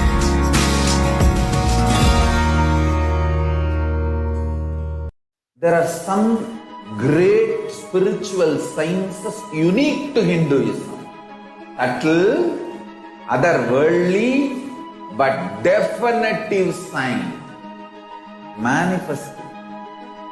The cosmic beings in Archavatara, deities in Nijavatara, living incarnations is possible. Understand? Kriya Pada of Vedas and Agamas elaborately explain the whole science of making the cosmic beings manifest in Archavatara deities and Nijavatara living incarnations, both. During the Bhava Samadhi Darshan, literally those cosmic, there are some great spiritual sciences unique to Hinduism. Subtle Bhava Samadhi Darshan, literally those cosmic beings manifest through this body. Just like how they manifest in Archavatara, deity, they manifest in Nijavatara, Pratyakshavatara, and give you all the boons you ask, bless you. You see, each God is an independent intelligence to lead you to enlightenment. Each God is a bridge for you to achieve the Shivatva, the ultimate Shiva consciousness. Krishna is the bridge for you to achieve the Krishna consciousness. But Shiva consciousness, Krishna consciousness, all consciousness is one and the same. Ultimate consciousness only. So that energy itself completely expresses. Just like Radhika, when I see my own sweetness in the mirror, I become eager to taste it. I find that the only way to relish this sweetness is through the constitution of Sri Radhika. Bhava Samadhi Darshan is a window to the infinite expanse of consciousness, allowing us to glimpse the formless in a way that we can understand. It cleanses the karmas of lifetimes. It awakens our biomemory to the space of Paramashiva, the ultimate consciousness, and creates a deep and lasting transformation in us.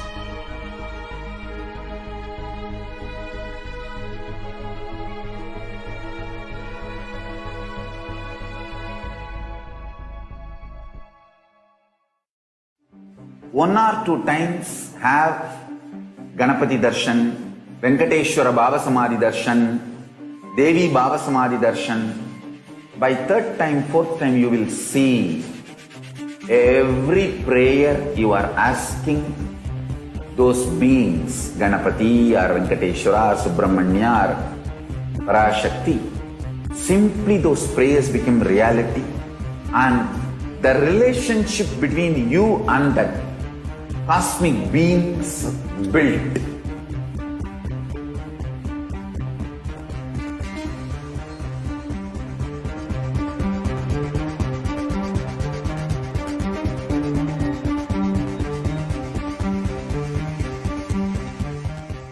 I tell you, each Bhava Samadhi Darshan is a spiritual treat, enjoy.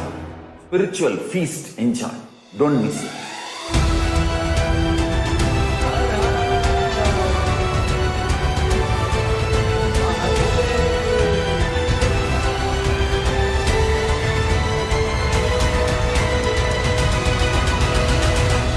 Never miss a Bhava Samadhi Darshan.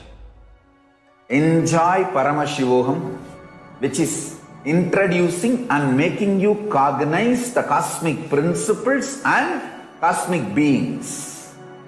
The state of Paramashiva, space of Paramashiva, powers of Paramashiva, being of Paramashiva. Once, Arunagiri Yogeshwara, my guru, gave me an instruction, and then he asked, "Will you do it?" I was shocked. I immediately folded my hands and said, "You are God, you are Shiva. How can I not do what you say?" He laughed and said, "No, only if you know I am the Guru who is going to make you experience God, you need to listen to me." Understand? The most powerful cognition is God is Guru to make you realize you are God.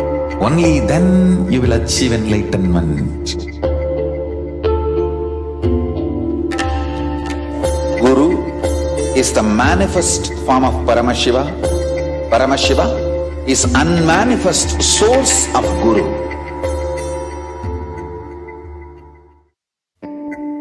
Once, Arunagiri Yogeshwara, my guru, gave me an instruction, and then he asked, "Will you do it?"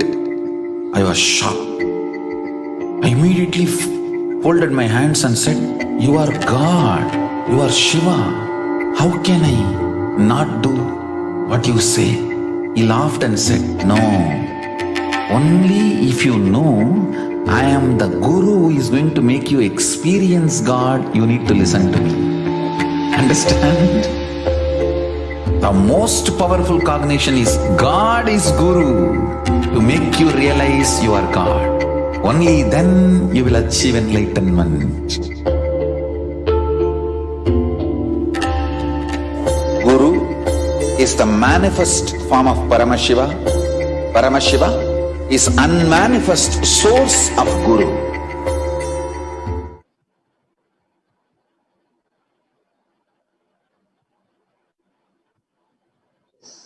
Good afternoon, everybody. Welcome back. Welcome back to the next segment of the Bhava Samadhi Darshan. In the previous segment, we listened such beautiful sharings from so many people, their experiences of Devi Parashakti, and how Devi Parashakti is constantly blessing every one of them in their very lives. In this segment, we're going to be looking at what are the different offerings that we can offer to Devi Parashakti to receive the grace and blessings of Devi Parashakti in our life. Offering. What is the significance of offering? What do we get by offering? Or what is the need for us to offer? Please understand, there are two different aspects to offering. Offering itself is nothing but you giving a divine gift of pure love, pure devotion, and oneness. As I said, it consists of two parts. One is giving, another is accepting. Only when the divine accepts whatever we are offering, it becomes complete. As long as the divine is yet to accept your offering, it cannot be considered as a complete offering. Only when the divine accepts, it will be offering. It will be completed. And understand, whenever an avatar lands, the offerings are nothing but a pure part of the grand Leela that has been played out for the only purpose of enlightenment. Every one of us in our life, everything that we offer, that we give, you'll see it is only nothing but you increasing your feeling connection more and more with Paramashiva, with Swamiji, with Parashakti. Because there is nothing that we can ever give to any of them. It is only our gratitude and devotion that they cherish and enjoy, that they flower with, that they enjoy. So what you give does not matter, but with what space you give matters. Let us look at what are the different offerings that are there available today, through which we can offer our devotion and gratitude. Some important cautions. Here, we're looking at the Dhyana Mantra, which is the description of Devi Parashakti. Indhuni Bashekara Vanni Nayanam Syat Pankaja Varabhaya Japakshara Sayuktam Angahima Bhushana Vichitra Vasanam Syat Tungama Kutojvala Manonmani Swarupam.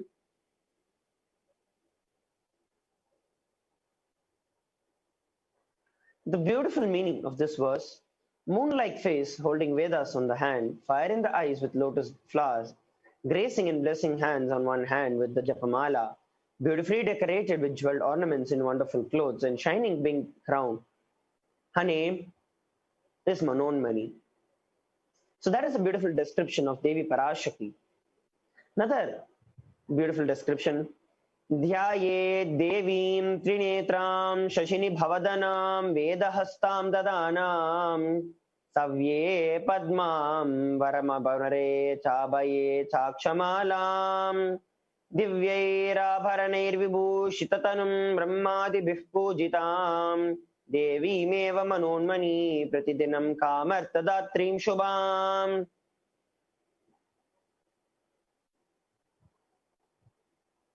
I meditate on Devi with three eyes glowing like a moon and holding lotus Vedas and the gracing hands with blessing hands.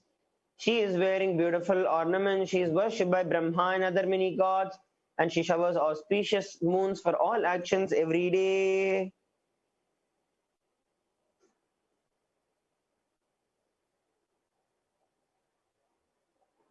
So these are the beautiful descriptions of Devi Parashakti in the scriptures.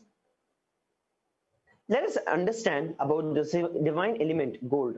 What is it? Why is it needed? Why is it being so powerfully used in our tradition, in Hinduism?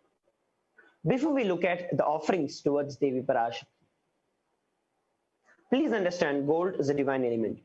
It purifies anything that it touches. It's an element of spiritual significance and great spiritual power of healing and enlightenment. The vibration of gold has the power to infuse sattva energy and positive thought currents into anyone who wears it, anyone who sees it, or operates it in its vicinity. Please understand.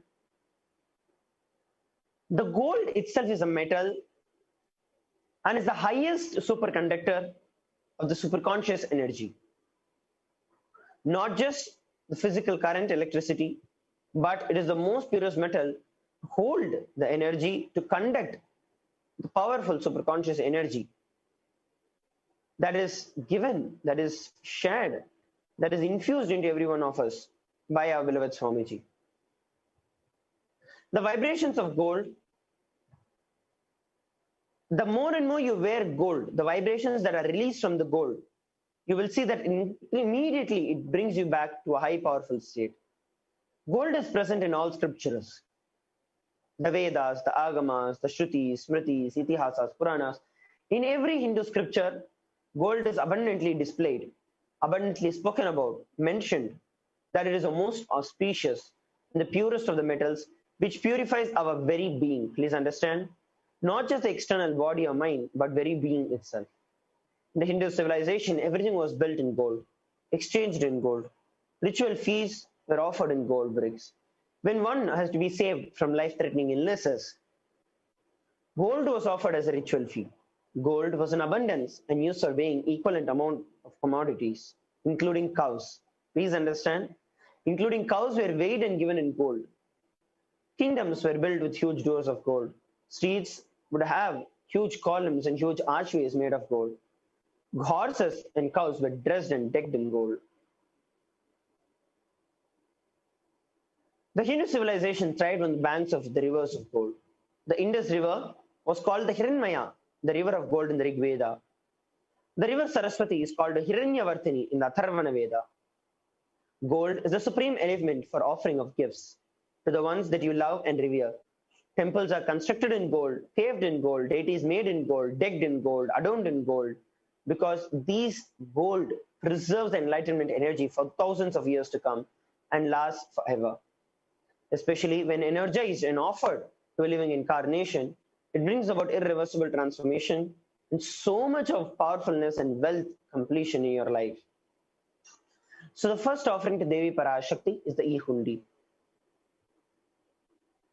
Bhakti Priya Bhakti Gamya Bhakti Vashya Vayapaha Shambhave Sharada Dhyaye Sharvane Sharvadhayine. Devi is fond of true devotion and is realized through the true devotion. She can be won over through true devotion. She removes all the fears. So this e-hundi is actually an offering of your pure gratitude. You can offer any amount of money that you would like to offer, any amount that you would like to offer to Devi Parashakti.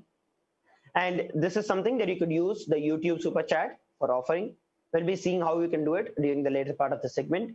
But this is literally you experiencing any amount that you want, you wish like you would like to offer, you can offer. But this is just to show that you are devoted to Devi Parashakti. Next offering is the Sankalpa chanting. It is $1. So offer the Sankalpa, which is the conscious resolution, which blesses the Yajaman for fulfilling the desires that he has. The next offering is the Sahasranama Swarnakasa. Nama Parayana Prita. she who likes the repetition of her various names. It is mentioned in the Lalita Sahasranamam, 731st verse. This is the offering of 1008 names of Devi Parashakti and is a very special and unique archana offered to Mahameru of Devi Parashakti. Mahameru is nothing but the three-dimensional representation of the cosmic geometry. Offer a gold coin inscribed with each of the 1008 names to receive the grace and the blessings of the Ananta Kanyana Gunas, all the divine qualities of Devi Parashakti in your life. The next offering is the Mukta Anguti.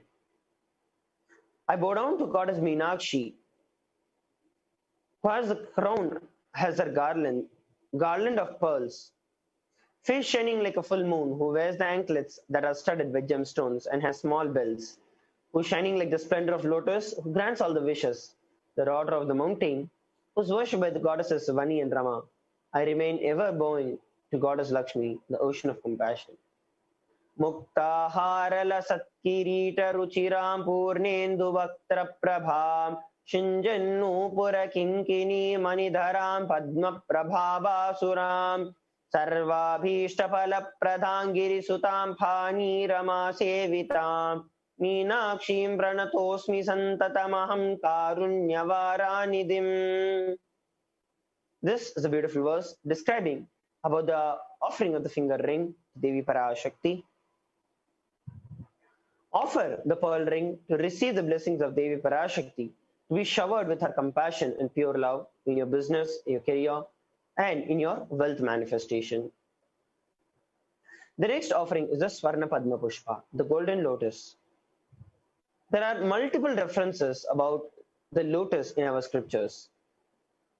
Almost everything in the worship of the ultimate involves with consecration of deities, of worship or meditating on or the mudras, and the asanas during the worship involves the lotus flower. It includes the lotus leaf, the perikar, the petals. Literally every single part of the lotus is used as reference in our Vedagamas. It is because the lotus is a divine flower. The Shakti of Paramashiva is also called as lotus. Base of Paramashivalinga is also a lotus. The disciple of Paramashiva, who is considered, is also lotus, who is yet to bloom. Offer the gold lotus in any size and wish that you wish to. And be blessed to have the state space powers and being of Devi in your inner space amidst any adverse effects or situations in your life. The next offering is a Swarnametri, the golden toe ring. Offer the golden toe ring to Devi Parashakti to receive good health in all your life.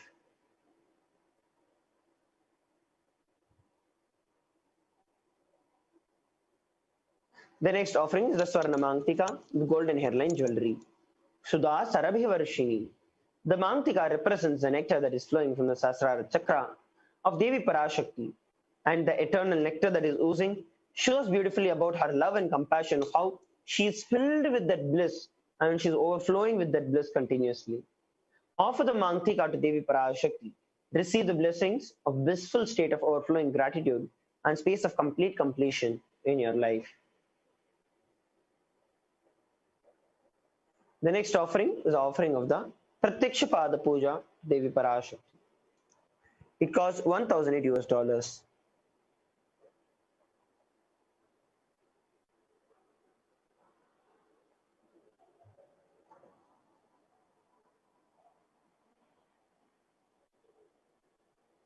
Sorry for the technical glitch. It costs $1,008. Offer the Pratyaksha Pada Puja to the Supreme Pontiff of Hinduism, who is the living incarnation of Devi Parashakti, and you will see that you receive the grace and the blessings of the Supreme Pontiff of Hinduism for your entire life. The next offering is the offering of the Vastra Seva. Offer the Vastra Seva to Devi Parashakti to receive her grace and blessings to manifest beautiful relationships in your life. So here are the different offerings to Devi Parashakti, and the links are now being projected to every one of you. In the registration form, there will be two options. One which says ready to offer today. The other one which says intention to offer any specific sevas. So the registration form is for those people who are interested in offering but need more details, need more help, they'll be doing their registration form, which is tiny.cc/Bhava Samadhi. If you head to this, you can post that you need help, what help you need.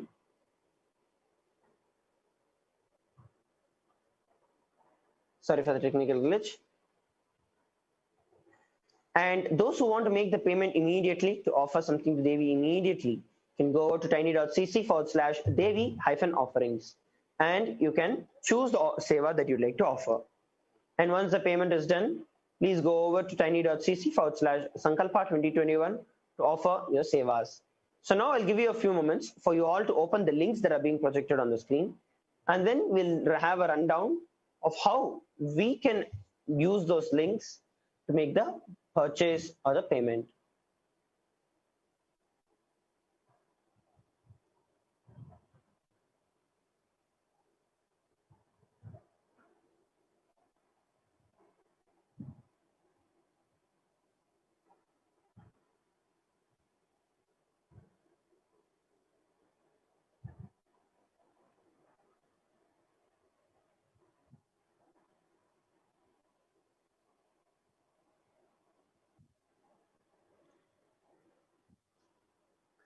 Sorry for the technical glitch. Now, let us take a few moments to see how we can actually offer the various different sevas. So first, I request every one of you to go over to the browser, and you can go over and put in the link of tiny.cc/Devi-offerings. So once you click on that, you will see that you will be redirected to a different page. I'm going to be projecting that for every one of you, and I'll show you how you can enter into that and offer the various different sevas to Devi Parashakti. So first, what you need to do is to head over to tiny.cc/Devi-offerings, and you'll be redirected to this page that we are now able to see on the screen. It is the official page where you can offer the sevas to Devi Parashakti. So from this, here you can see it will redirect you to Parashakti Bhava Samadhi Darshan donations, and under the sevas you have an option of choosing any seva that you'd like to offer. So whichever seva you'd like to offer, just go over to that particular seva and click on it. Here I have chosen the Mukta Anguti with the finger ring with pearl, and just click on add to cart. The moment you click on add to cart, you will see that you'll next be directed into a checkout. So this is your wish list. So you can make sure to delete or add whatever you like to do. And once this is done, just scroll down and go and click on proceed to checkout. So the moment you click on proceed to checkout, it will be taking you to the billing detail information, where you have to just fill in your billing details, your address, your order, and fill in your bank, credit card, and just place your order.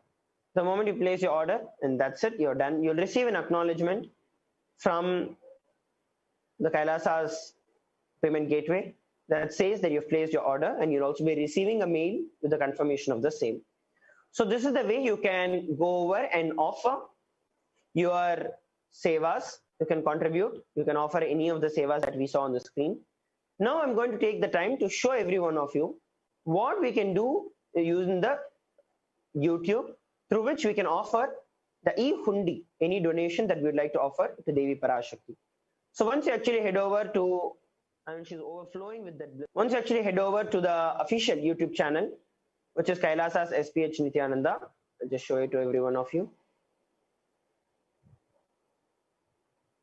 So what we're looking at on the screen is the official YouTube channel of our beloved Swamiji. It is Kailasa's HDH Nithyananda. And in this, you can see that there is a live Akashic reading that is going on.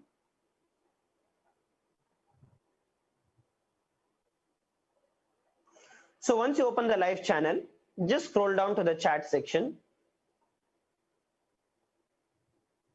As you can see, the chat is down here. And here we have an option where you can offer the offerings, any amount that you would like to Devi Parashakti.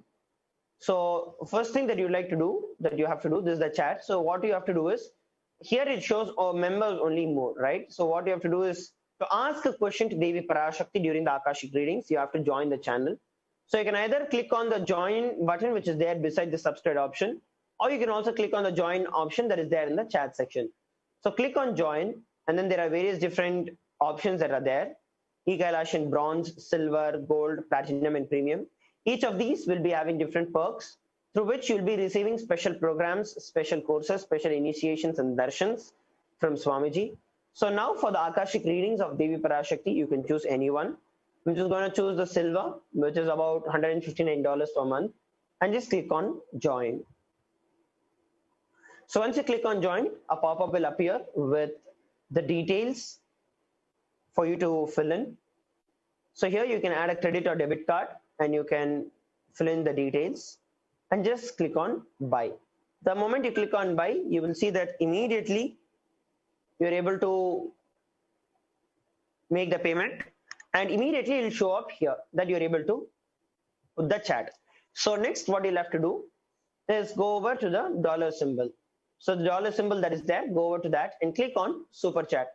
For some of you, this might not be enabled in the first shot itself, because you might have to create a channel on that particular ID that you're using. So for that, you can just follow the steps that are simply shown. And as soon as you create the process, like you just follow it, it's a simple, quite a simple step. The moment you do it, you'll be redirected to the page with the updated options. So I'm just heading over to one of my channels which have access already.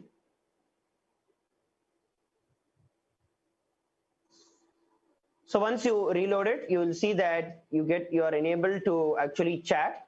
You're able to see that you're able to chat. So once you've joined, you'll be able to see that you're able to chat, and you're also able to contribute. So go on to that dollar symbol, click on super chat.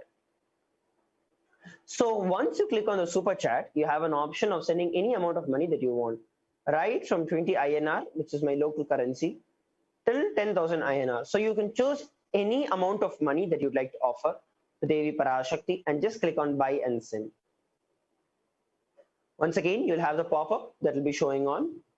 Fill in your bank details and just click on buy. So if you are enabled with the UPI, you can also put the UPI ID and fill in those details and click on buy. So this is all that is needed for you to be able to make the purchase for offering your contribution to Devi Parashakti. Please understand, the entire reason behind offering, I urge every single one of you who are watching us live on Facebook, on YouTube, on Zoom, on Nithyananda TV, I request every one of you, offer just at least $1. Please understand, offer $1. That is all that is needed for you to start experiencing Devi Parashakti. Every time that you meet Devi Parashakti, offer at least $1. The Vedas and Agamas mandate that whenever we meet 5 people, God, Guru, King, child, and a pregnant woman, never meet them empty-handed. Here, we're blessed to have Devi Parashakti herself come down, the Nijavatara of the Supreme Pontiff of Hinduism. Never ever miss such an opportunity, because as I shared during the starting of the segment, participate in every part of the Bhava Samadhi Darshan. It is directly aimed at you receiving the grace, the blessings, the answers, to prepare you to ask the questions and prepare you to receive the answers from Devi Parashakti. So please make sure that you go over and you offer. You can offer any of the previous sevas that I showed, which are there from tiny.cc/BSD, Devi-offerings, sorry. And you can offer any of that. You can also offer on the YouTube chat, as I just showed you. So we have some participants who have already offered. And as you can see, their name will be popping up this way. So here we have Sadyodata Shivam, Dr. Siddharth offering 100 rupees. We have Karola Tokler offering 2.29 pounds. We have Calgary Miller offering $1 Canadian. Yes, so just like this, I request every one of you who are watching us live, go over and offer at least $1. When you offer, you make those sacred sentiments. You are making a statement to yourself and Devi Parashakti that beyond and over all the physical wealth that I own, that I have, the ultimate is you, oh my mother, bless me for it. That is exactly that you're doing by offering. Because whenever you give your money into something, you associate your very life with it. And that is the reason. Whenever you offer huge amounts of money, you will see that very quality of your life changes. So now, please take a few minutes to go over and make sure that you are sharing your any amount of contribution that you would like to do to Devi Parashakti. And then we'll be entering into the next segment of the Bhava Samadhi Darshan. Let's take a few minutes to do this. Paramashivoham.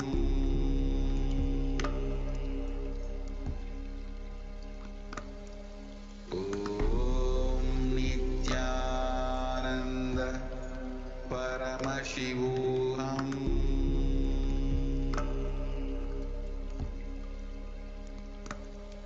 Om Nithyananda Paramashivoham.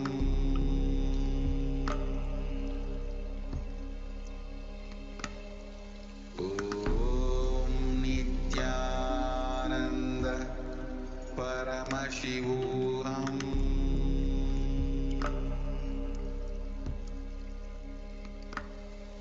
Om Nithyananda Paramashivoham.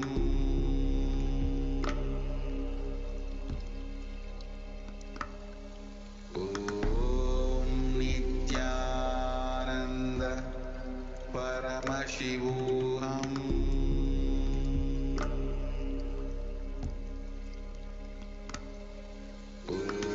Om Nithyananda Paramashivoham.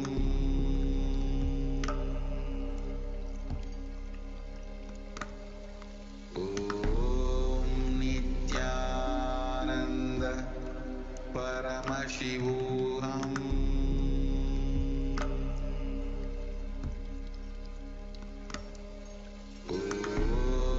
Nithyananda Paramashivoham.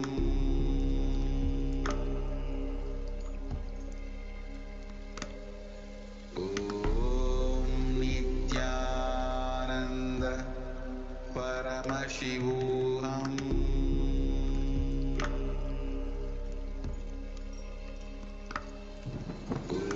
Om Nithyananda Paramashivoham. Om Nithyananda Paramashivoham.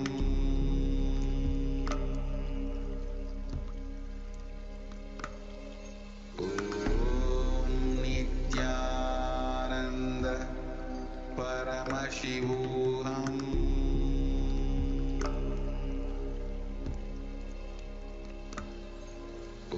Om Nithyananda Paramashivoham.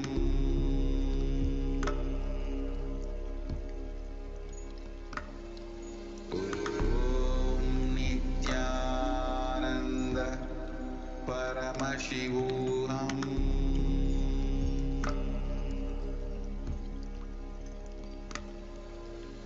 Om Nithyananda Paramashivoham. Om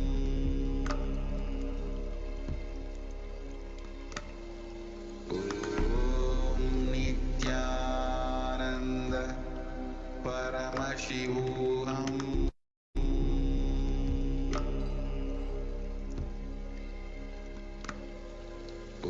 Om Nithyananda Paramashivoham.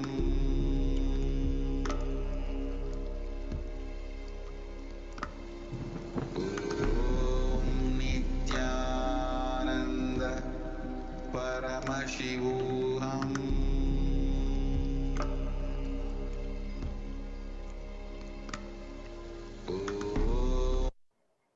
Yes, Nityanam, everybody. I hope that all of us are taking this time to go over to the different places, different links through which we can offer our contribution to Devi Parashakti. If you have any doubts or questions, please feel free to contact us. We have continuous people who are actively engaging with every one of you, whether it's on the YouTube, the social media, which is the Facebook, or in any other way also. We are continuously available. If you are on the Zoom room, you can always put a message in the Zoom chat. We'll be having the HORs and the digital security who will reach out to you. Please feel free to reach out to us and offer anything that you can, in any way that you can, to Devi Parashakti. The only purpose is for you to receive the grace and the blessings of Devi Parashakti in each and every one of your life. Never miss when we get such an opportunity. Devi herself is coming down just for us. When she comes down, the minimum thing that we can do is to prepare ourselves to receive everything that Devi Parashakti is showering on us. So I request all of you, do all the steps that are there, do all the steps that are given, and you will see that Devi Parashakti manifests in your very life.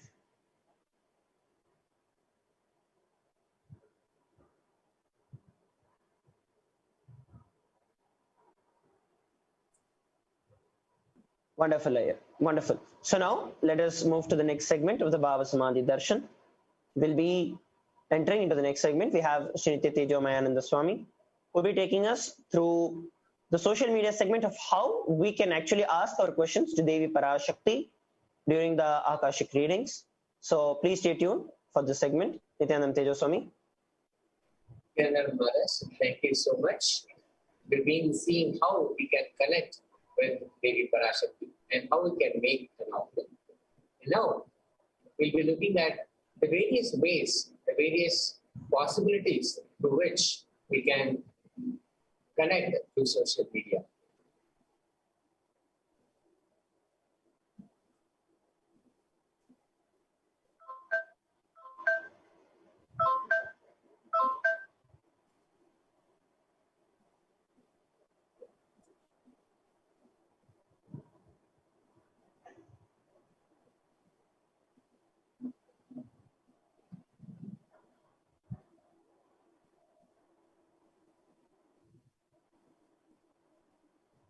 Yes. Now, one of the things that Devi Parashakti, she blessed was eight different ways that we can overcome the current pandemic situation. And one of the things that she mentioned in those eight possible ways that we can do this is through social media. So let's see now how we can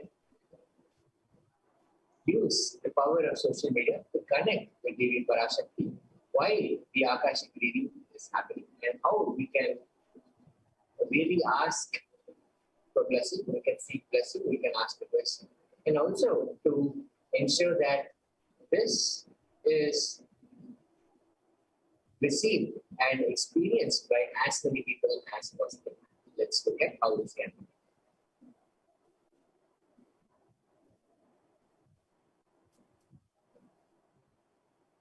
Now, if you go out to our Facebook video, you'll be able to see on this page, Kailasa's HDH Nithyananda Paramashivam, Supreme Body of Hinduism, Jagadguru Mahasanidhanam, Nithyananda Paramashivam. If you go head out over to this page, you'll see the live Facebook video. Now, the step one, the first thing to do is to like this page and follow this page if you have not done already. Follow Kailasa's HDH Nithyananda Paramashivam Shivoham Facebook page.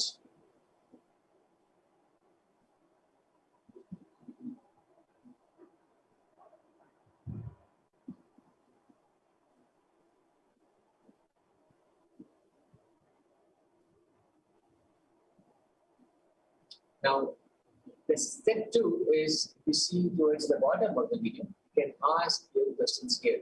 Whatever you would like to receive as blessing from Devi Parashakti, whatever you would like to ask Devi Parashakti, this is where you can ask your question.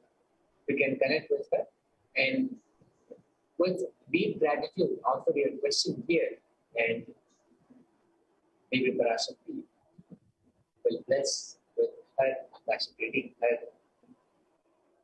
had a response, had a reply, and a blessing.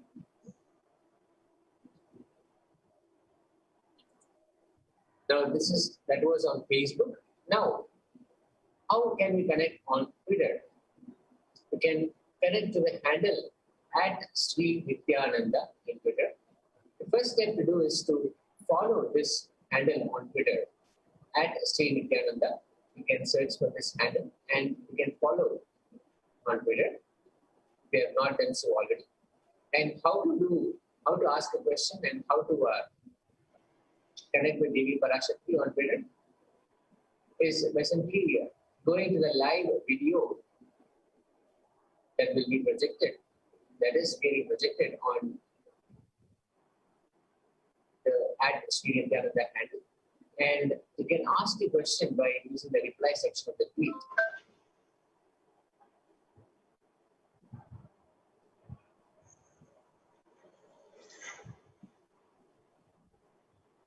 So let's look at the reply section. If you see towards the bottom, you can see the reply section over here. You can click on it, and then please remember to use this hashtag, #AskTheAvatar. Use this hashtag, #AskTheAvatar. Then it will be consolidated and the questions are answered by Devi Parashakti. And in much the same way, on Instagram, please follow Sri Nithyananda on Instagram if you have not done so already. And then how to ask a question is you can go to the comments section and then you can ask a question right here. And as part of the comments, you can ask a question. And again, please ensure to put the hashtag #AskTheAvatar. So these are the ways that you can share and ask your questions, ask your blessing from Devi Parashakti. Please ensure to share this with all your friends and all your groups and ensure that this is experienced by as many people as possible so that we can have Devi Parashakti's blessing just simply showered upon all of humanity. And Devi Parashakti has been making herself available more and more, and she has been blessing all the devotees and everybody who has asked questions. So let us do our part. Let us enrich and enrich all of humanity. So let's ensure that the word gets around and more people, our friends, our families, our co-workers, anybody that maybe that we are connected with, they're all receiving this blessing as well.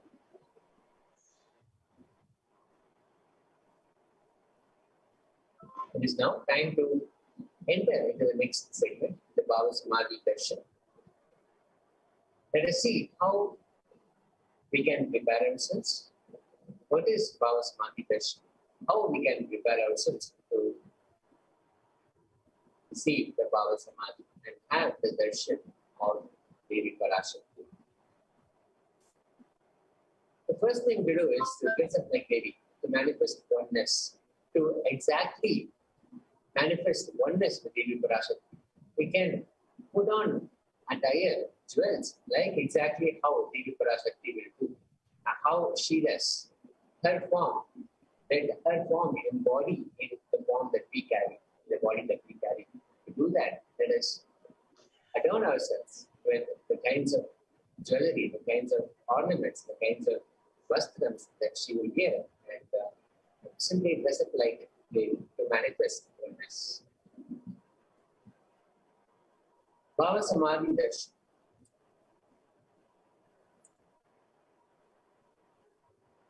Is not an event in space and time.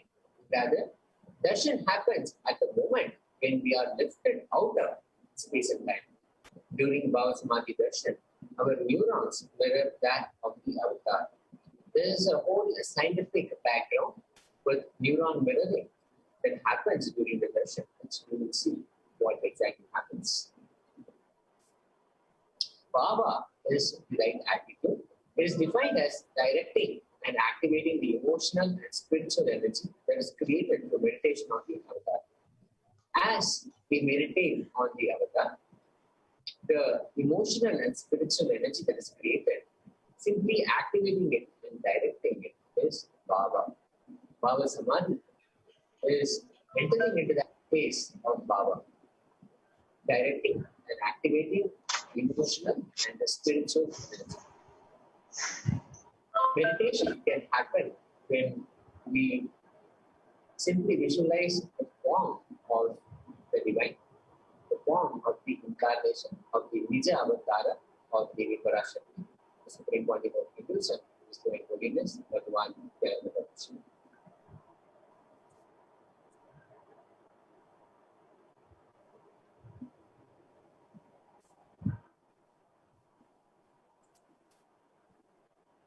The science, as explained by Swamiji in that video, was our entire body silently and without movement recreates what is happening, distance experiencing the superconscious energy radiated by the avatar, by the incarnation. We do not have an active participation here, but simply by sitting in the presence, sitting in Bhava Samadhi, when the darshan is happening, when we are seeing the form of Devi Parashakti manifest itself through the Nija Avatara, we can have the same happening. Whatever is happening in the Nija Avatara can be experienced. That same superconscious energy which is being radiated through the Nija Avatara can happen inside us. Our body can silently and without any movement recreate that same happening. The science of Bhava Samadhi Darshan knows no distance, a phenomenon which modern science is just discovering, and it is terming it as quantum tunneling. The modern science has termed it quantum tunneling, and it is trying to understand, but beyond that, beyond modern science, beyond the understanding, the fact remains that neuron mirroring happens during Bhava Samadhi Darshan, and whatever is happening, whatever is expressing in the Nijavatara in this form, the same spiritual energy can express through us in our form. Our thoughts per second reduces significantly, and we relax in the space beyond thoughts, becoming mentally at ease in coexisting dimensions beyond duality. Beyond duality as a we and the divine becoming one, unconditioned by the parameters of time and space. There is no time, there is no space, there is simply you and the divine incarnation, the divine energy expressing, manifesting itself through the Nijavatara, through the incarnation. This is a science that Einstein could not believe, and today researchers are exploring it to be true. The science behind quantum tunneling is simply the mirroring of the neurons. This same science is imposed on people who witness the Bhava Darshan. This is because our neurons are able to mirror the neurons of the divine immediately. Through quantum tunneling, we are able to travel through the divine energy and mirror the same exact neurons.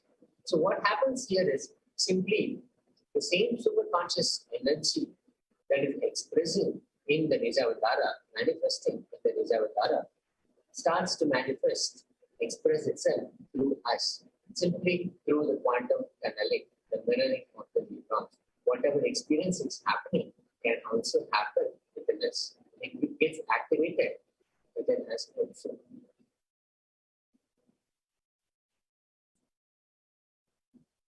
Bhagavan Krishna describes the Bhava Samadhi Darshan.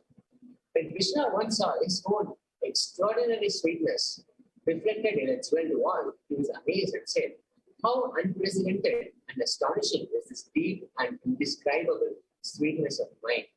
Alas, when I see it, even I become greedy to enjoy its sweetness, just like Radhika. When I see my own sweetness in the mirror, I become eager to taste it, but I can't. After due consideration, I find that the only way to relish the sweetness is through the constitution of sweet Radhika." This is Bhagavan Sri Krishna saying this in the Chaitanya Charitamrita, Adhyaya, chapter chapter 4.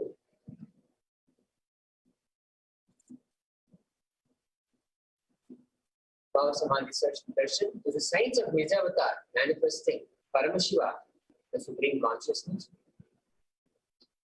The Nijavatar manifesting Paramashiva, Parashakti.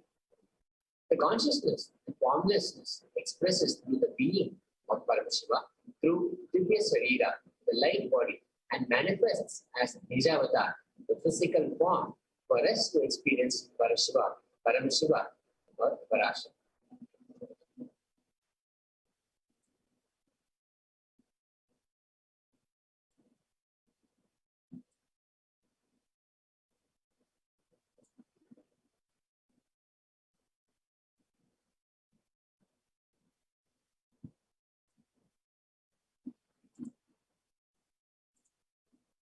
Sorry for the technical glitch.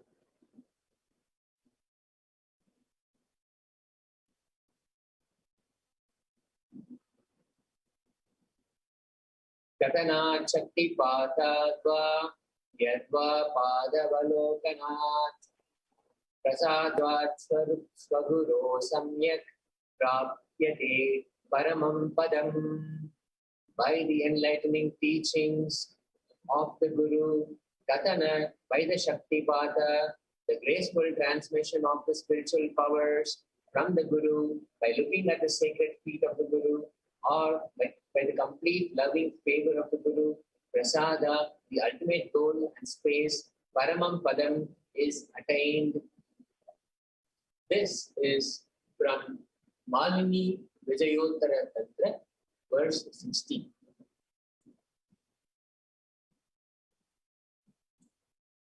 Devi Parashakti expresses through the being of Raja Rajeshwari and manifests as Nijavatar in the physical form as Devi Meenakshi.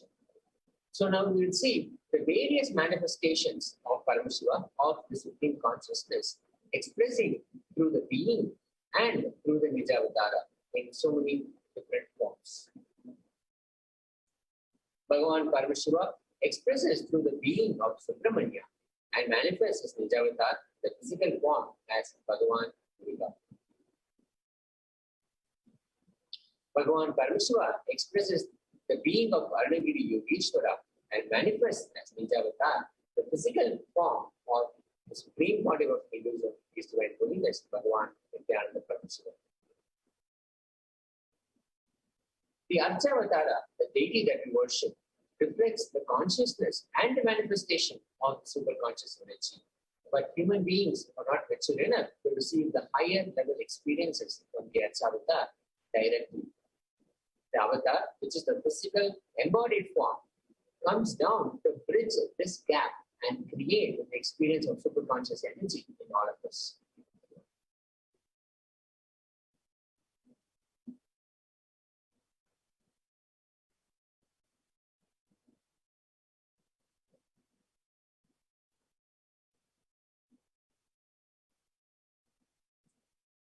When we have the Bhava Samadhi Darshan, manifesting beings of various dimensions of Paramashiva, the auspicious components and the powerfulness of those dimensions are awakened in us.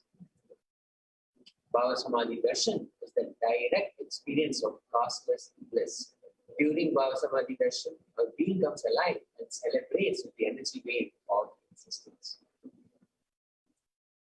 Our every muscle learns to imbibe and radiate Paramashiva. Bhava Samadhi Darshan is like a window to the infinite expanse of consciousness, allowing us to glimpse the formless in a way that we can understand. Even without much effort from outside, our very bio-memory awakens to the space of Paramashiva, ultimate consciousness, during Bhava Samadhi Darshan. To have a glimpse of, having darshan of the Nijavatar, cleanses the karmas of lifetimes and creates a deep and lasting transformation in us. Gratitude enables the reflection of consciousness on all levels. This is the right bhava, gratitude. The physical, psychological, and ultimately the conscious level. In all these levels, the reflection of consciousness can happen through gratitude. Darshan meditation as a preparation, it helps us to fall into the space of gratitude. And it is during that time we draw conscious resolutions, Satya Sankalpa of anything we want or need in our life. Be ready to reflect the consciousness of Paramashiva. That is all you need to manifest the best for your life and lives of people around you. You want anything at all to happen in your life for yourself or for anybody else around you, just do this. Simply be ready, be available to reflect the consciousness of Paramashiva.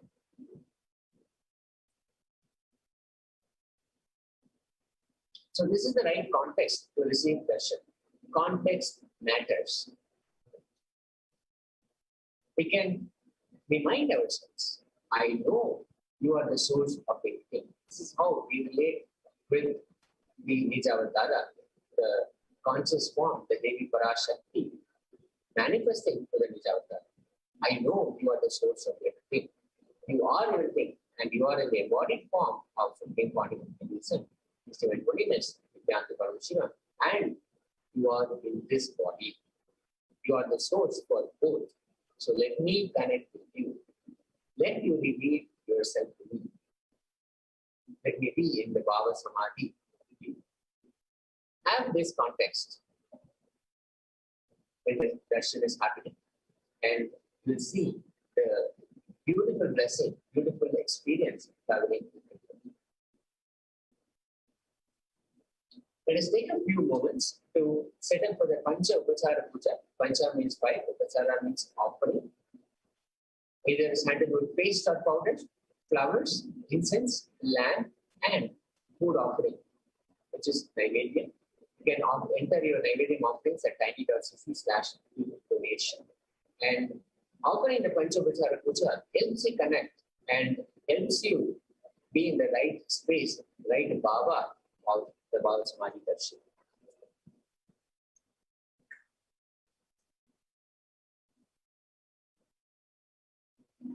Yes, let us now enter into the next segment of the Bhava Samadhi darshan, which is the Paramashiva Dhyana mantra.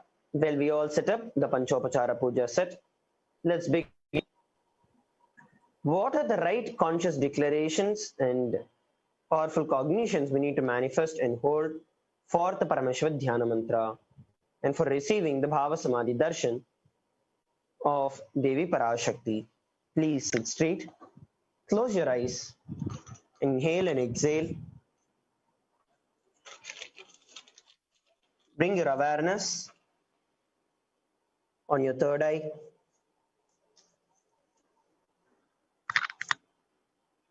We'll begin.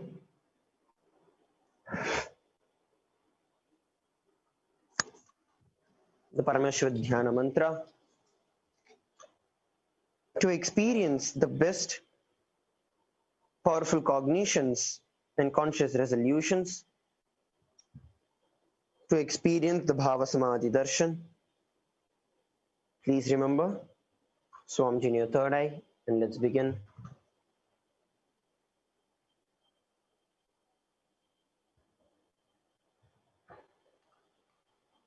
Om Nithyananda Paramashivoham.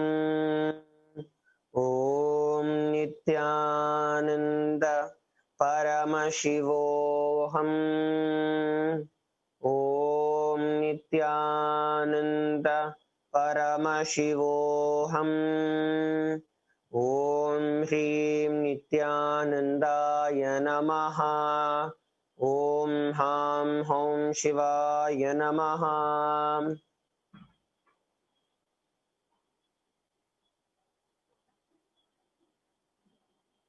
Nithyanandam Paramasukadam Kevalam Jnanamurtim Dvandvatitam Gagana Sadrisham Tattvamasyaadilaksham Ekam Nityam Vimalamachalam Sarvadi Sakshibhutam Bhavatitam Trigunarahitam Sadguruntam Namami. I surrender to that Sadguru who is eternal bliss, the bestower of the supreme happiness, the one who is the embodiment of wisdom, who is beyond duality, who is omnipresent, to whom the supreme goal is giving enlightenment experience, who is eternal, pure and unshakable, who is the silent spectator of all thought processes, who what is beyond emotions, who is beyond the three qualities called Sattva, Rajas and Tamas. When you make a conscious resolution, the presence of the avatar, the power of the Sankalpa itself will deliver the experience and manifest your reality. Om Namo Pata Samasta Duritakshadvara Bhagavat Shri Nithyananda Paramashivam Prityartam. I am taking this conscious resolution today for destroying all my karmas and sins in order to please Bhagavan Nithyananda Paramashivam. Asya Devadevasya Mahadevasya Akhilanda Koti Brahmanda Nayakasya, who is the God of all gods, who is the greatest of gods, Lord of universes and multiverses, and who is the Lord of the cosmos. Sakala Jagat Srishti Sthiti Samhara Tiro Bhava Anugrahakya Panchakritya Parayanasya, the one who does the cosmic actions of creation, sustenance, rejuvenation, pulling out of delusion and liberation. Adimadhyantarhitasya Aprameya Parakramasya Tattvatma Gocharasya, the one who is beginning, the middle and the end, the one who is the immeasurable. Akara Ukara Makaratmaka Pranavatmakasya Rishavarudasya Mahadevasya Kamikadi Vatulanta Mahatantrakya Shaivagamaswarupasya Sakala Nigamagamaswarupasya Shuddhadvaita Saivaswarupasya Nityananda Padastasya Nityananda Swarupasya Shuddha Sachidananda Vigrahasya Rupa Rupatitasya Sakala Nishkala Swarupasya Nitya Niranjana Niramaya Nirvikara Akhandadi Visheshanasya Shri Nithyanandeshwari Parashakti Sameta Shri Nithyanandeshwara Paramashivasya Shri Nithyanandeshwari Parashakti Sameta Shri Nithyanandeshwara Paramashiva Avatar Bhutasya Sarvadeva Devi Swarupasya Bhagavataha Shri Nithyananda Paramashivasya Chiprityartam. Shubhe Shobhane Muhurte Adya Brahmanaha Dvitiya Parardhe Shri Shvetavaraha Kalpe Vaivasvatamanvantare Ashtavimshati Tame Nitya Yuge Pratame Pade Jambu Dvipe Bharata Varshe Bharatak Kande Meroho Dakshine Parshve Shakabdhe Asminne Vartamane Vyavaharike Prabhavadinam Shashtyaha Samvatsaraanam Madhye Shubhanama Samvatsare Shubhayane Shubhadito Shubharito Shubhamase Shubhapakshe Shubhadito Shubhavasarayuktayam Shubhanakshatra Shubhayoga Shubhakarna Yevam Guna Visheshana Vishishtayam Asyam Shubhadito. During this auspicious time, during the second half of Lord Brahma, during the Kalpa called Shvetavaraha, during the regime of Vaivasvata Manu, during the first quarter of the Yuga called the Nitya Yuga, in the island called Jambu, in the continent called Bharata Varsha, in the Indian subcontinent called the Bharata Khanda, in the southern side of Mount Meru, in the Shaka era, during the auspicious year, which is one of the set of the 60 years, which is in practice of which Prabhupada is the first year, in the auspicious season, in the auspicious month, in the auspicious Paksha, in the auspicious Tithi, in the auspicious day, on the auspicious Nakshatra, auspicious Yoga, auspicious Karana, during such an auspicious moment. Adi Kailase Kalpavriksha Adha Nityananda Nagare Sridhasmridhana Muktidayake Namadheyasya Namnyaha Cha Yajamananam Avayo Sakutumbhanam Bandhavargunam Bandhuvarganam Dayadivarganam Mitravarganam Sodravarganam Samesham, for all those who are present, hosts and me, with their families, relatives, inheritors, friends, brothers and everyone. Sarvabhishta Siddhyartam Sarvamangala Vapryatam Uttarottara Anavachinastra Lakshmi Praptyartam. Always let there be all types of good and auspiciousness. Always let there be unbroken flow and steady flow of abundance, prosperity and wealth. Kutumbe Sarvesham Sarvabhishta Siddhyartam Chintita Manoratha Avapyartam. Let the family always be all kinds of auspiciousness and anything which is desired be fulfilled.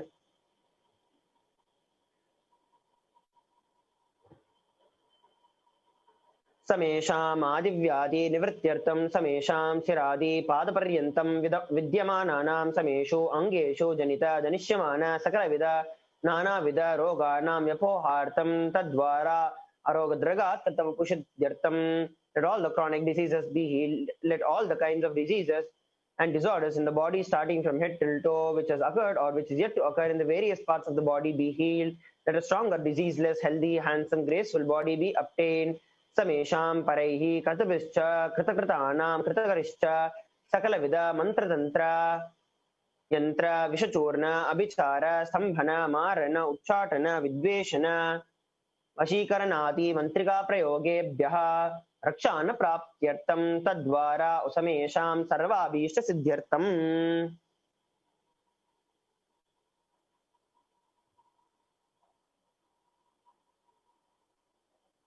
Let the protection be obtained from all all evil effects of acts performed by the people either in the past or it to be performed in the future through the use of mantras, tantras, yantras, poisonous spells, employing spells for malevolent purposes like making a person immobile, killing a person through vomiting and diarrhea, upsetting and ruining their health, poisoning, etc. अपमृत्यु दोष निवृत्त्यर्थम काल मृत्यु अकाल मृत्यु दुर्मृत्यु निवृत्त्यर्थम let all the doshas ill effects related to the death like destined death, unnatural death, fatal death be removed. समेषाम अंतर्दृष्टि बहदृष्टि कृत क्रूर दृष्टि व्यापार दृष्टि अनुकूल दृष्टि प्रतिकूल दृष्टि इत्यादि सकल विध दृष्ट दोष निवृत्त्यर्थम let all the effects of the evil eyes from known and unknown sources, effects of cruelty filled eyes, evil eyes of businessmen, business enemies, evil eyes of people who project as if they are our well-wishers, and the effects of evil eyes of the people who are against our well-being be removed. Samesham antashatru bahishatru krura shatru vyapara shatru anukula shatru pratikula shatru ityadi sakala vida shatru bhada nivrityartham let all the effects of the inner enemies, outer enemies, fierce enemies, business enemies, enemies who project themselves as good and enemies who work against our well-being be removed. Samesham matrashapadi sakala vida shapanam vyapohanartham let effects of all the curses right from the mother be removed. अनादि अविद्यया अविद्यानाशनया प्रवर्तमाने अस्मिन् महति संसार चक्रे विचित्रभिः कर्मगतिभिः विचित्रासु योनिषु पुनः पुनः अनेकदा जनित्वा from time immemorial due to ignorance we get caught in the vast cycle of birth and death due to the effects of our actions. We take birth again and again in various bodies which is quite strange.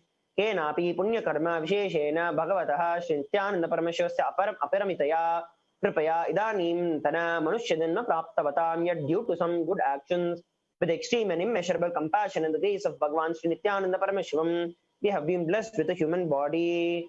Samesham iha janmani purvajanmani janma janmantareshu sarvaihi kratanam shivaninda devi ninda guru ninda dosha vyapohartam shivaparada devyaparada guruvaparada dosha vyapohartam any kind of abuse we may have done to Paramashiva, Parashakti and the Guru in the present birth or in the past birth or any of the births be removed. Any kind of crimes, offenses committed against Paramashiva, Parashakti be removed.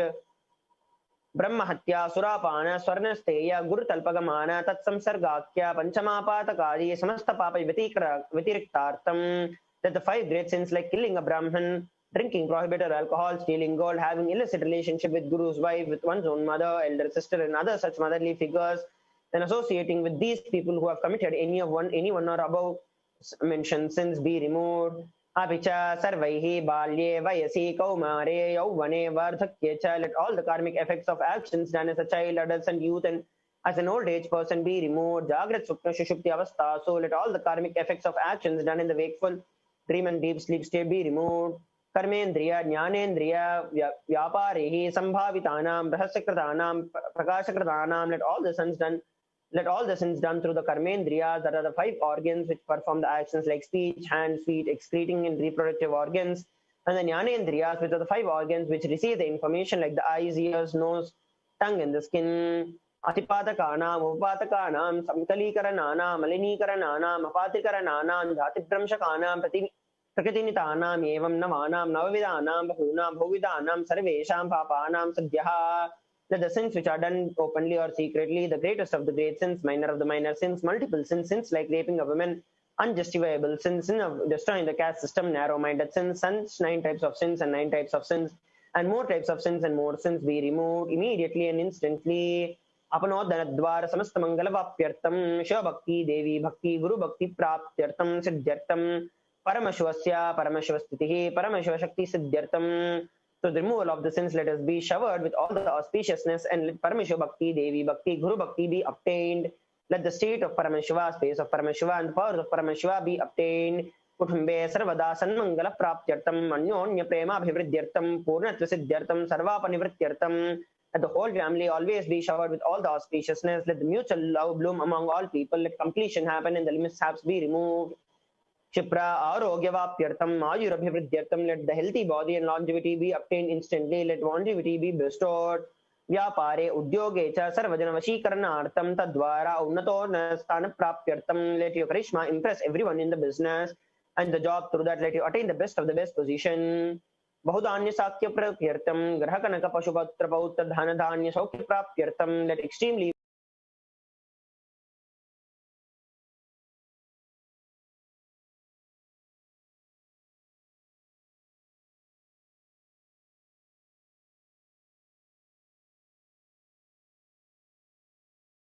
wealthy, happy life happen. Bhumyantarikshya vidyamanaanaam bhuta preta pishacha rakshasa brahma rakshasa vetala kushmanda dhakini shakini ityadi sarva arishta nivaranartham. That all the effects of of all the calamities on the planet Earth, the evil effects of the various demonic beings like Bhuta, Preta, Pishacha, Rakshasa, Brahma Rakshasa, Vetala, Kushmanda, Dakini, Shakini be removed. Mano Vyakulata Nivaranartham, let all the mental confusions be removed. Prarabdhe Karmani, Karishmani Karmani, Adidevika, Adibautika, Adhyatmika, Vigna Nivaranartham, let all the obstacles be removed. With regard to the actions done are going to be done with relation to the God, world and spirituality. समस्त मणिवर्तनार्थम धन लक्ष्मी धान्य लक्ष्मी संतान लक्ष्मी सौभाग्य लक्ष्मी विद्या लक्ष्मी शौर्य लक्ष्मी वीर लक्ष्मी विजय लक्ष्मी इत्यादि अष्टलक्ष्मी परिपूर्ण कृपा कटाक्ष सिद्ध्यर्थम. Let all the loans be removed. Let all the ashtalakshmis like the dhana lakshmi, dhanya lakshmi, santan lakshmi, saubhagya lakshmi, vidya lakshmi, shaurya lakshmi, veer lakshmi, vijay lakshmi be showered.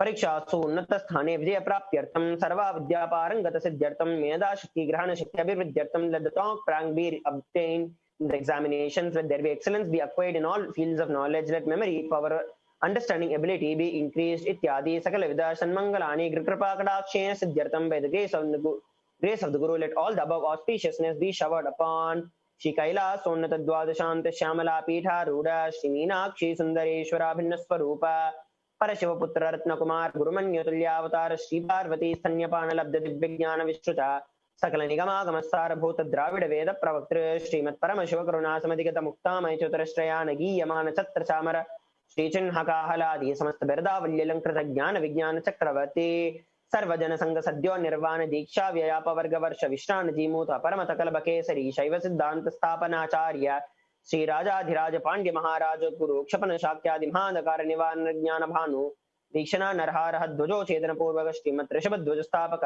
शैव समय कर्तृ सर्वज्ञ पीठारूढ़ श्री जगद्गुरु श्री ज्ञान संबंध देशिक स्वामी वागीश सुंदर माणिक्य वाचक स्वामी नाम अवतार भूत श्री ज्ञान संबंध स्वामी पुनरुद्ध श्यामला पीठ सर्वज्ञ पीठ द्विशतम गुरु महासन्निधान अटगिरि योगीश्वर परंपरागत अरुणाचल सर्वज्ञ पीठ गुरु महासन्निधान कैलास परंपरागत कांची कैलास सर्वज्ञ पीठ त्रयस्त्रिंशदुत्तर द्विशतम गुरु महासन्निधान नित्योत्सव नित्य मंगल नित्य कल्याण नित्य रचित कैलास परंपरागत आदि कैलाश नित्यानंद पीठ महासंस्थान महासिंहासन पीठ कर्तृ साक्षात श्री परमेश्वर समुद्भूत कैलास परंपरागत वैवस्वत मनु इक्ष्वाकु हरिश्चंद्र भगीरथ श्रीरामचंद्र शूरसेन इत्यादि अनवच्छिन्न सार्वभौम चक्रवर्ती परंपरागत चतुष्षष्टि योगिनी मंडित चतुष्षष्टि संप्रदाय प्रवर्तक मनुधर्म शासन सूर्यवंश प्राप्त सुरांगी साम्राज्य मूर्धा विचिक्त चूड़ामणि साक्षात श्री परमेश्वर समुद्भूत कपिल महागुरु पुनरुद्धित श्यामला पीठ महानिर्वाणी पीठ अष्टोत्तर सहस्र श्री महामंडलेश्वर साक्षात श्री परमेश्वर सिंहासनाभिषिक्त समस्त गणनायक श्री महागणपति समारंभ अनवच्छिन्न पीठाधीश्वर गुरु परंपरा प्राप्त अठलपीठ अष्टोत्तर सहस्र Shri अठलपीठाधीश्वर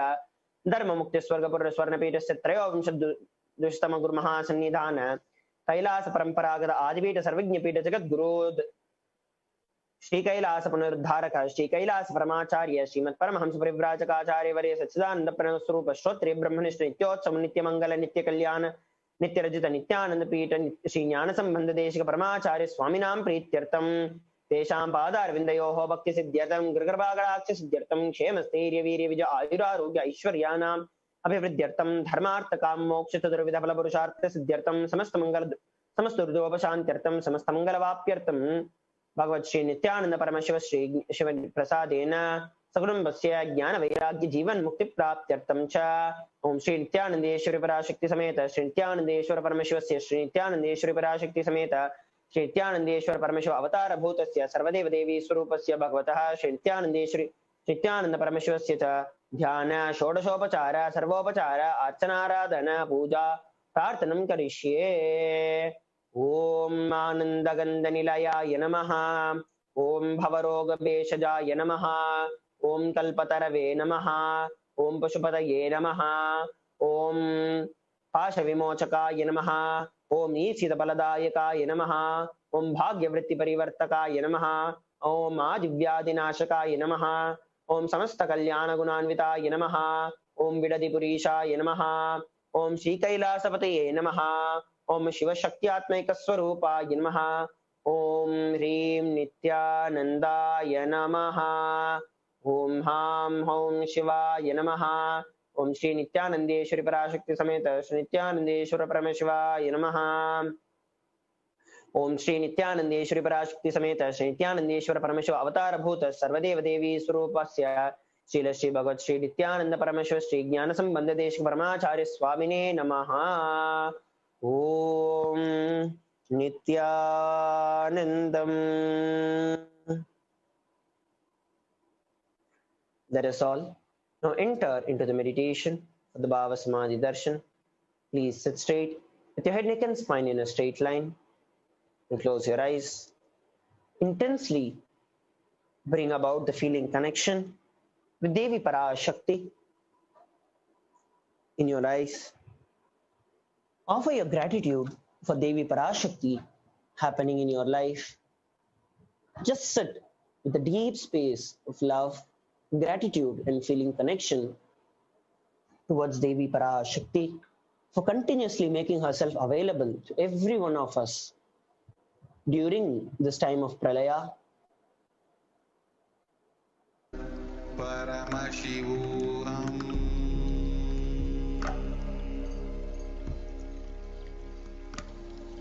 Om Nithyananda Paramashivoham.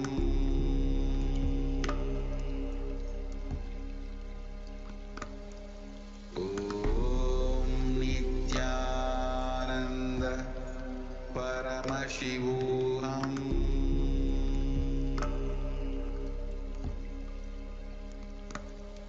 Om Nithyananda Paramashivoham.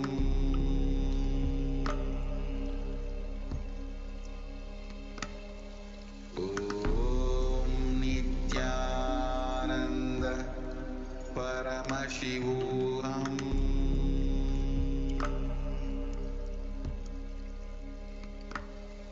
Om Nithyananda Paramashivoham.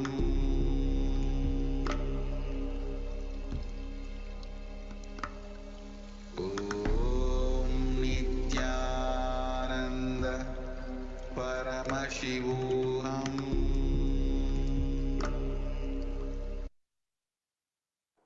Let us now enter into the Panchopachara Puja. The first offering is Gandha. Now please take the sunlit paste in your hands and offer it to Devi Parashakti along with the mantra. Om Gandhadvara Duradarsha Nityapushtan Karishini Ishwari Gum Sarvabhutanam Tamiho Pahvaye Shriyam Gandhan Dharayami. The next offering is Pushpam.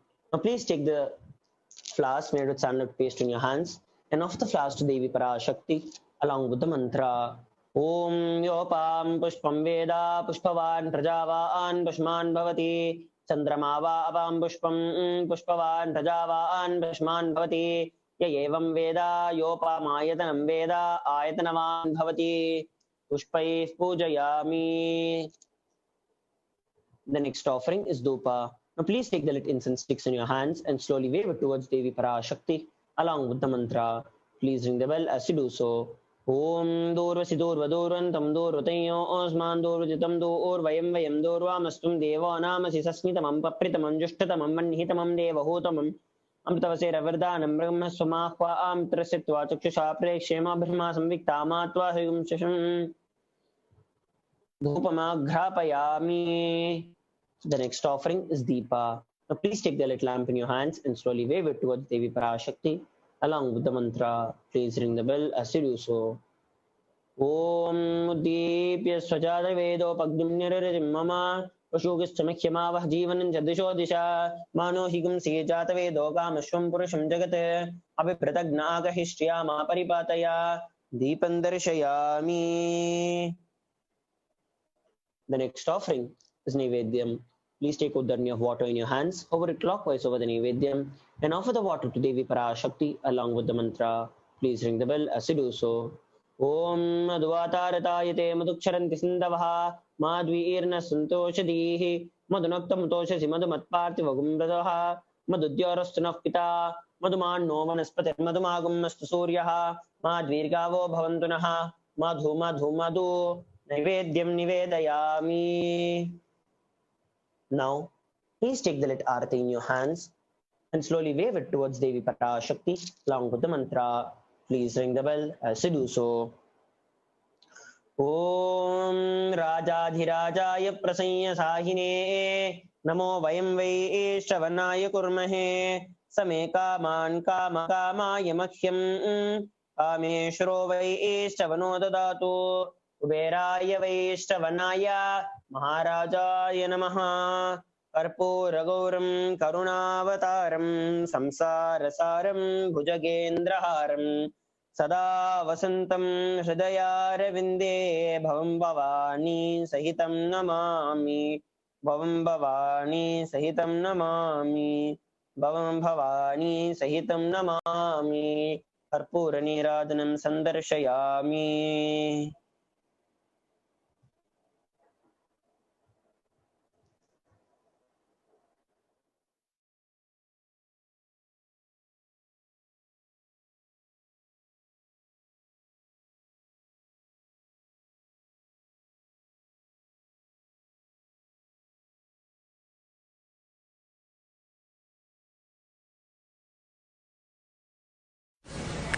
Connecting with the divine with your eyes closed is meditation. Connecting with the divine with your eyes open is darshan. Come, let us all now move from meditation to darshan. Slowly, very slowly, please open your eyes.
மகிழ்ச்சியை வென்ற களிப்புடனே மக்களை காக்கும் பொறுப்புடனே மகிழ்ச்சியை வென்ற களிப்புடனே தம் மக்களை காக்கும் பொறுப்புடனே மகிழ்ச்சியும் செல்வமும் அள்ளித்தரும் மகிழ்ச்சியும் செல்வமும் அள்ளித்தரும் இந்த மகராசி முகராசி வெற்றி தரும் இந்த மகராசி முகராசி வெற்றி தரும் சமயம் வரும்போது சமயபுரம்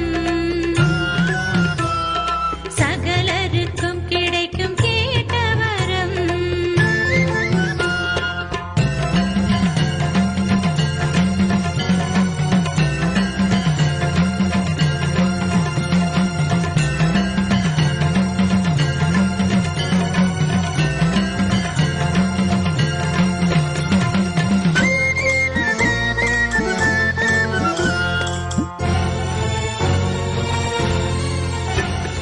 நான்முகன் மாயவன் ஈஸ்வரன் நவகாளி இவள் கொண்ட திரிசூலம் நான்முகன் மாயவன் ஈஸ்வரன் நவகாளி இவள் கொண்ட திரிசூலம் வான்முகில் வையகம் மாழ்கடல் வான்முகில் வையகம் மாழ்கடல் மாரியை நினைப்பூட்டும் அடையாளம் எழில் மாரியை நினைப்பூட்டும் அடையாளம் சமயம் வரும்போது சமயபுரம் சகலருக்கும் கிடைக்கும் கேட்ட வரம் தருவாள் தரிசனம் தருவாள் சரணம் என்றால் வருவாள் தருவாள் தரிசனம் தருவாள் அம்மா சரணம் என்றால் வருவாள் சமயம் வரும்போது சமயபுரம் சகலருக்கும் கிடைக்கும் கேட்ட வரம்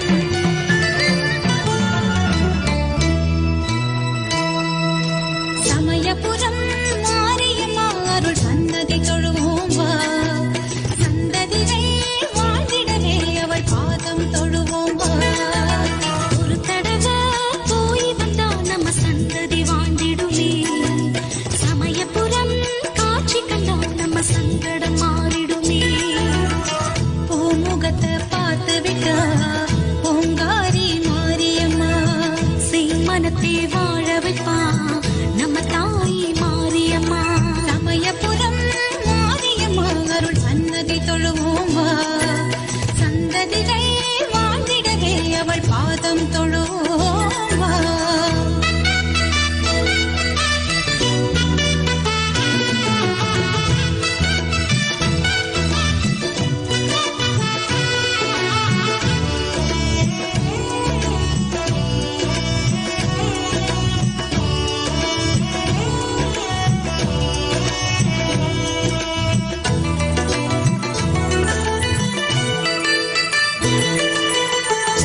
உன்னாமம் சொல்லி சொல்லி நான் பாட வேண்டுமே உன் கோயில் சுத்தி சுத்தி நான் வாழ வேண்டுமே உன் பார்வை பட்டு பட்டு நோய் தீர வேண்டுமே உன் வாக்கில் தட்டு பட்டு என் மூச்சு ஓடுமே வேறெங்கும் எங்கும் இன்றி நான் உன்னை தேடுவேன் வாழ்வெல்லாம் உன்னை அன்றி வேறெங்க போகுவேன் வாழ்ந்தாலும் உன்னை போற்றே நான் மண்ணில் வாழுவேன் வீழ்ந்தாலும் உன்னை வாழ்த்தி உன் பாதம் சேருவேன் சமயபுரம் மாரியம்மா அருள் சன்னதி தொழுவோம் வா சந்ததிகள் வாழ்ந்திடவே அவள் பாதம் தொழுவோம் வா ஒரு தடவை போய் வந்தா நம்ம சந்ததி வாழ்ந்திடுமே சமயபுரம் காட்சி கண்டா நம்ம சங்கடம் மாறிடுமே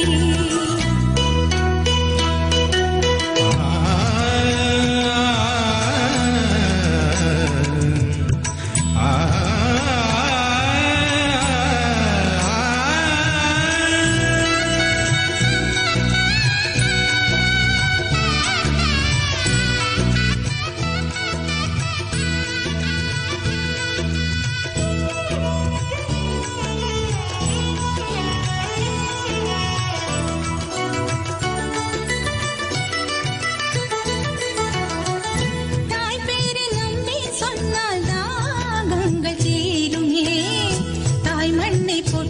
வைத்தால் பெரும் வெற்றி சேருவே.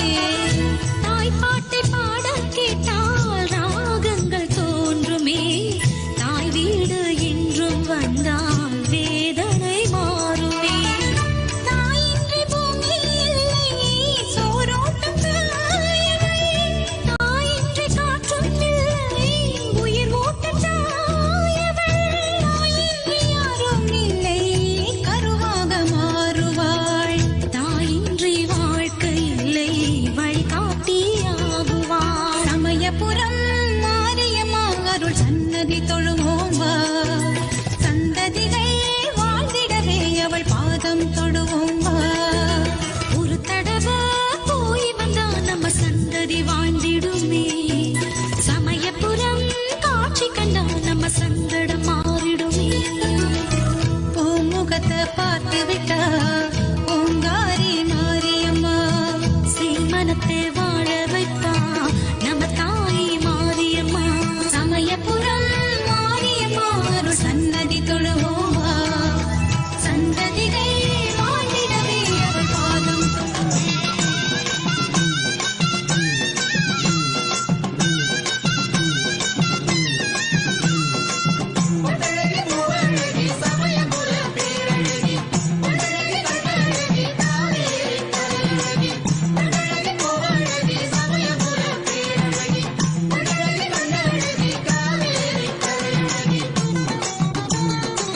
புறம் கோவிலில ஏற்றினையாட்டம். செங்கரும்பு செழிச்சிருக்கு குத்து குத்தாட்டம். அது இனிப்பதற்கு அருள் தந்தா முத்து முத்தாட்டம். குங்குமம் பொட்டணிவோம், திருமஞ்சள பூசிடுவோம். தேவியை வேண்டிடுவோம், அவள் கோவில் வலம் வருவோம். குங்குமம் பொட்டணிவோம், திருமஞ்சள பூசிடுவோம். தேவியை வேண்டிடுவோம், அவள் கோவில் வலம் வருவோம். ஓம் சக்தி ஓம் சக்தி பராசக்தி பராசக்தி ஓம் சக்தி ஓம் சக்தி பராசக்தி பராசக்தி ஓம் சக்தி ஓம் சக்தி பராசக்தி பராசக்தி ஓம் சக்தி ஓம் சக்தி.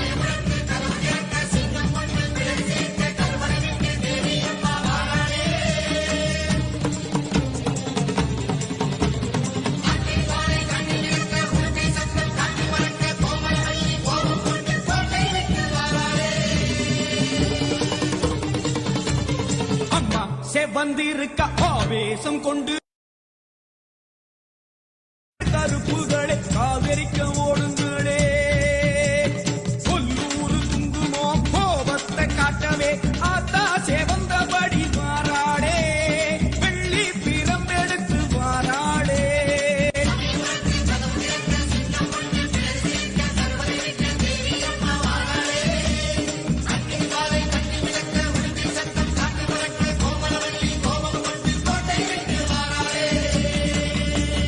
அம்மா செவந்திருக்க ஆவேசம் கொண்டிருக்க சொல்லாம ஓடுங்களே. கொல்லதரும் மாயங்களே, எல்லை விட்டு ஓடுங்களே.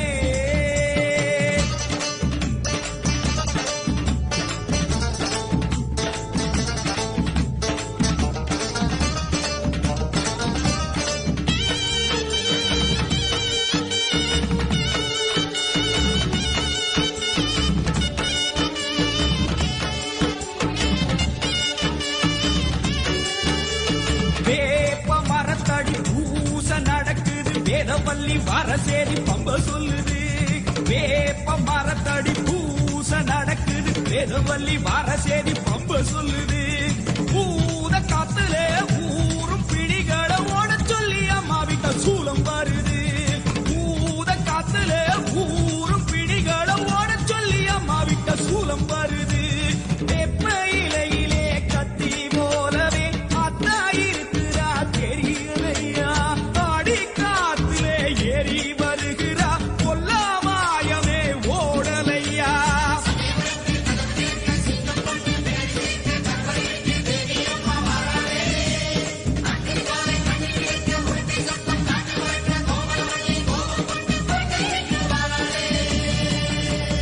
அம்மா செவந்திருக்க ஆவேசம் கொண்டிருக்க சொல்லாம ஓடுங்களே. கொல்லதரும் மாயங்களே, பாராம ஓடுங்களே.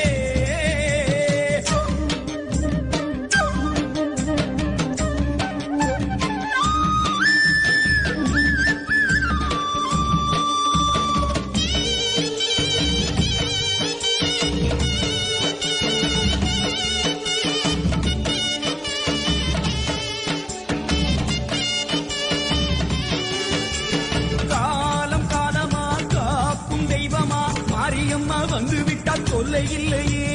காலம் காலமா காக்கும் தெய்வமா மாரியம்மா வந்து விட்டா தொல்லை இல்லையே. பாசம் அங்குசம் பார்வதியோ கைவசம் பாவங்களே உங்களுக்கு வேலை இல்லையே. பாசம் அங்குசம் பார்வதியோ கைவசம் பாவங்களே உங்களுக்கு வேலை இல்லையே.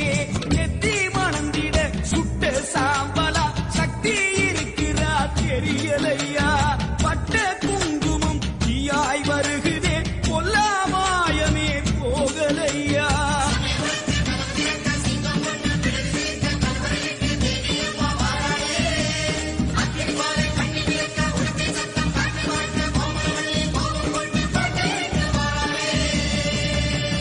அம்மா சேவந்திருக்க ஆவேசம் கொண்டிருக்க சொல்லாம ஓடுங்கள் சொல்ல தரும் மாயங்களே.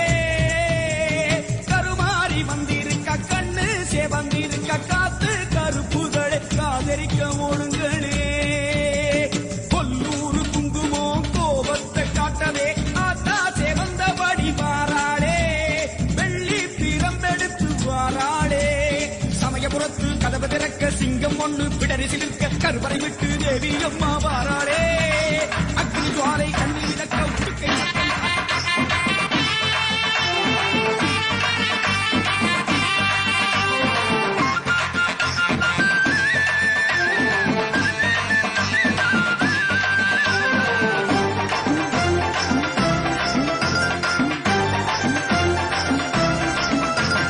தயவு செய்யும் மாதா சமய புராதா தேன் தருவா ஆத்தா வேத புராதா. தயவு செய்யும் மாதா சமய புராதா தேன் தருவா ஆத்தா வேத புராதா. கண்ண புராதா காளி புராதா கண்ண புராதா காளி புராதா. தயவு செய்யும் மாதா சமய புராதா தேன் தருவா ஆத்தா வேத புராதா.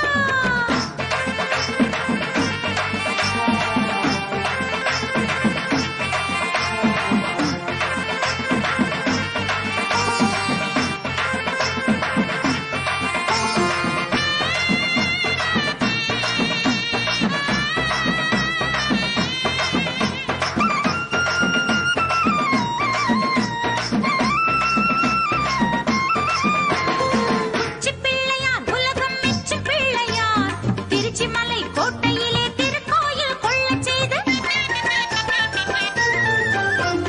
உச்சி பிள்ளையார் உலகம் மெச்சும் பிள்ளையார் திருச்சி மலை கோட்டையிலே திருக்கோயில் கொள்ளச் செய்து. அகிலாண்ட ஈஸ்வரியம் அளிப்பாளாம் ஐஸ்வரியம் அகிலாண்ட ஈஸ்வரியம் அளிப்பாளாம் ஐஸ்வரியம். திருவானை காவிலே திருக்கோயில் கொள்ளச் செய்து திருவானை காவிலே திருக்கோயில் கொள்ளச் செய்து. தயவு செய்யும் மாதா சமய புராதா தேன் தருவா ஆத்தா வேத புராதா.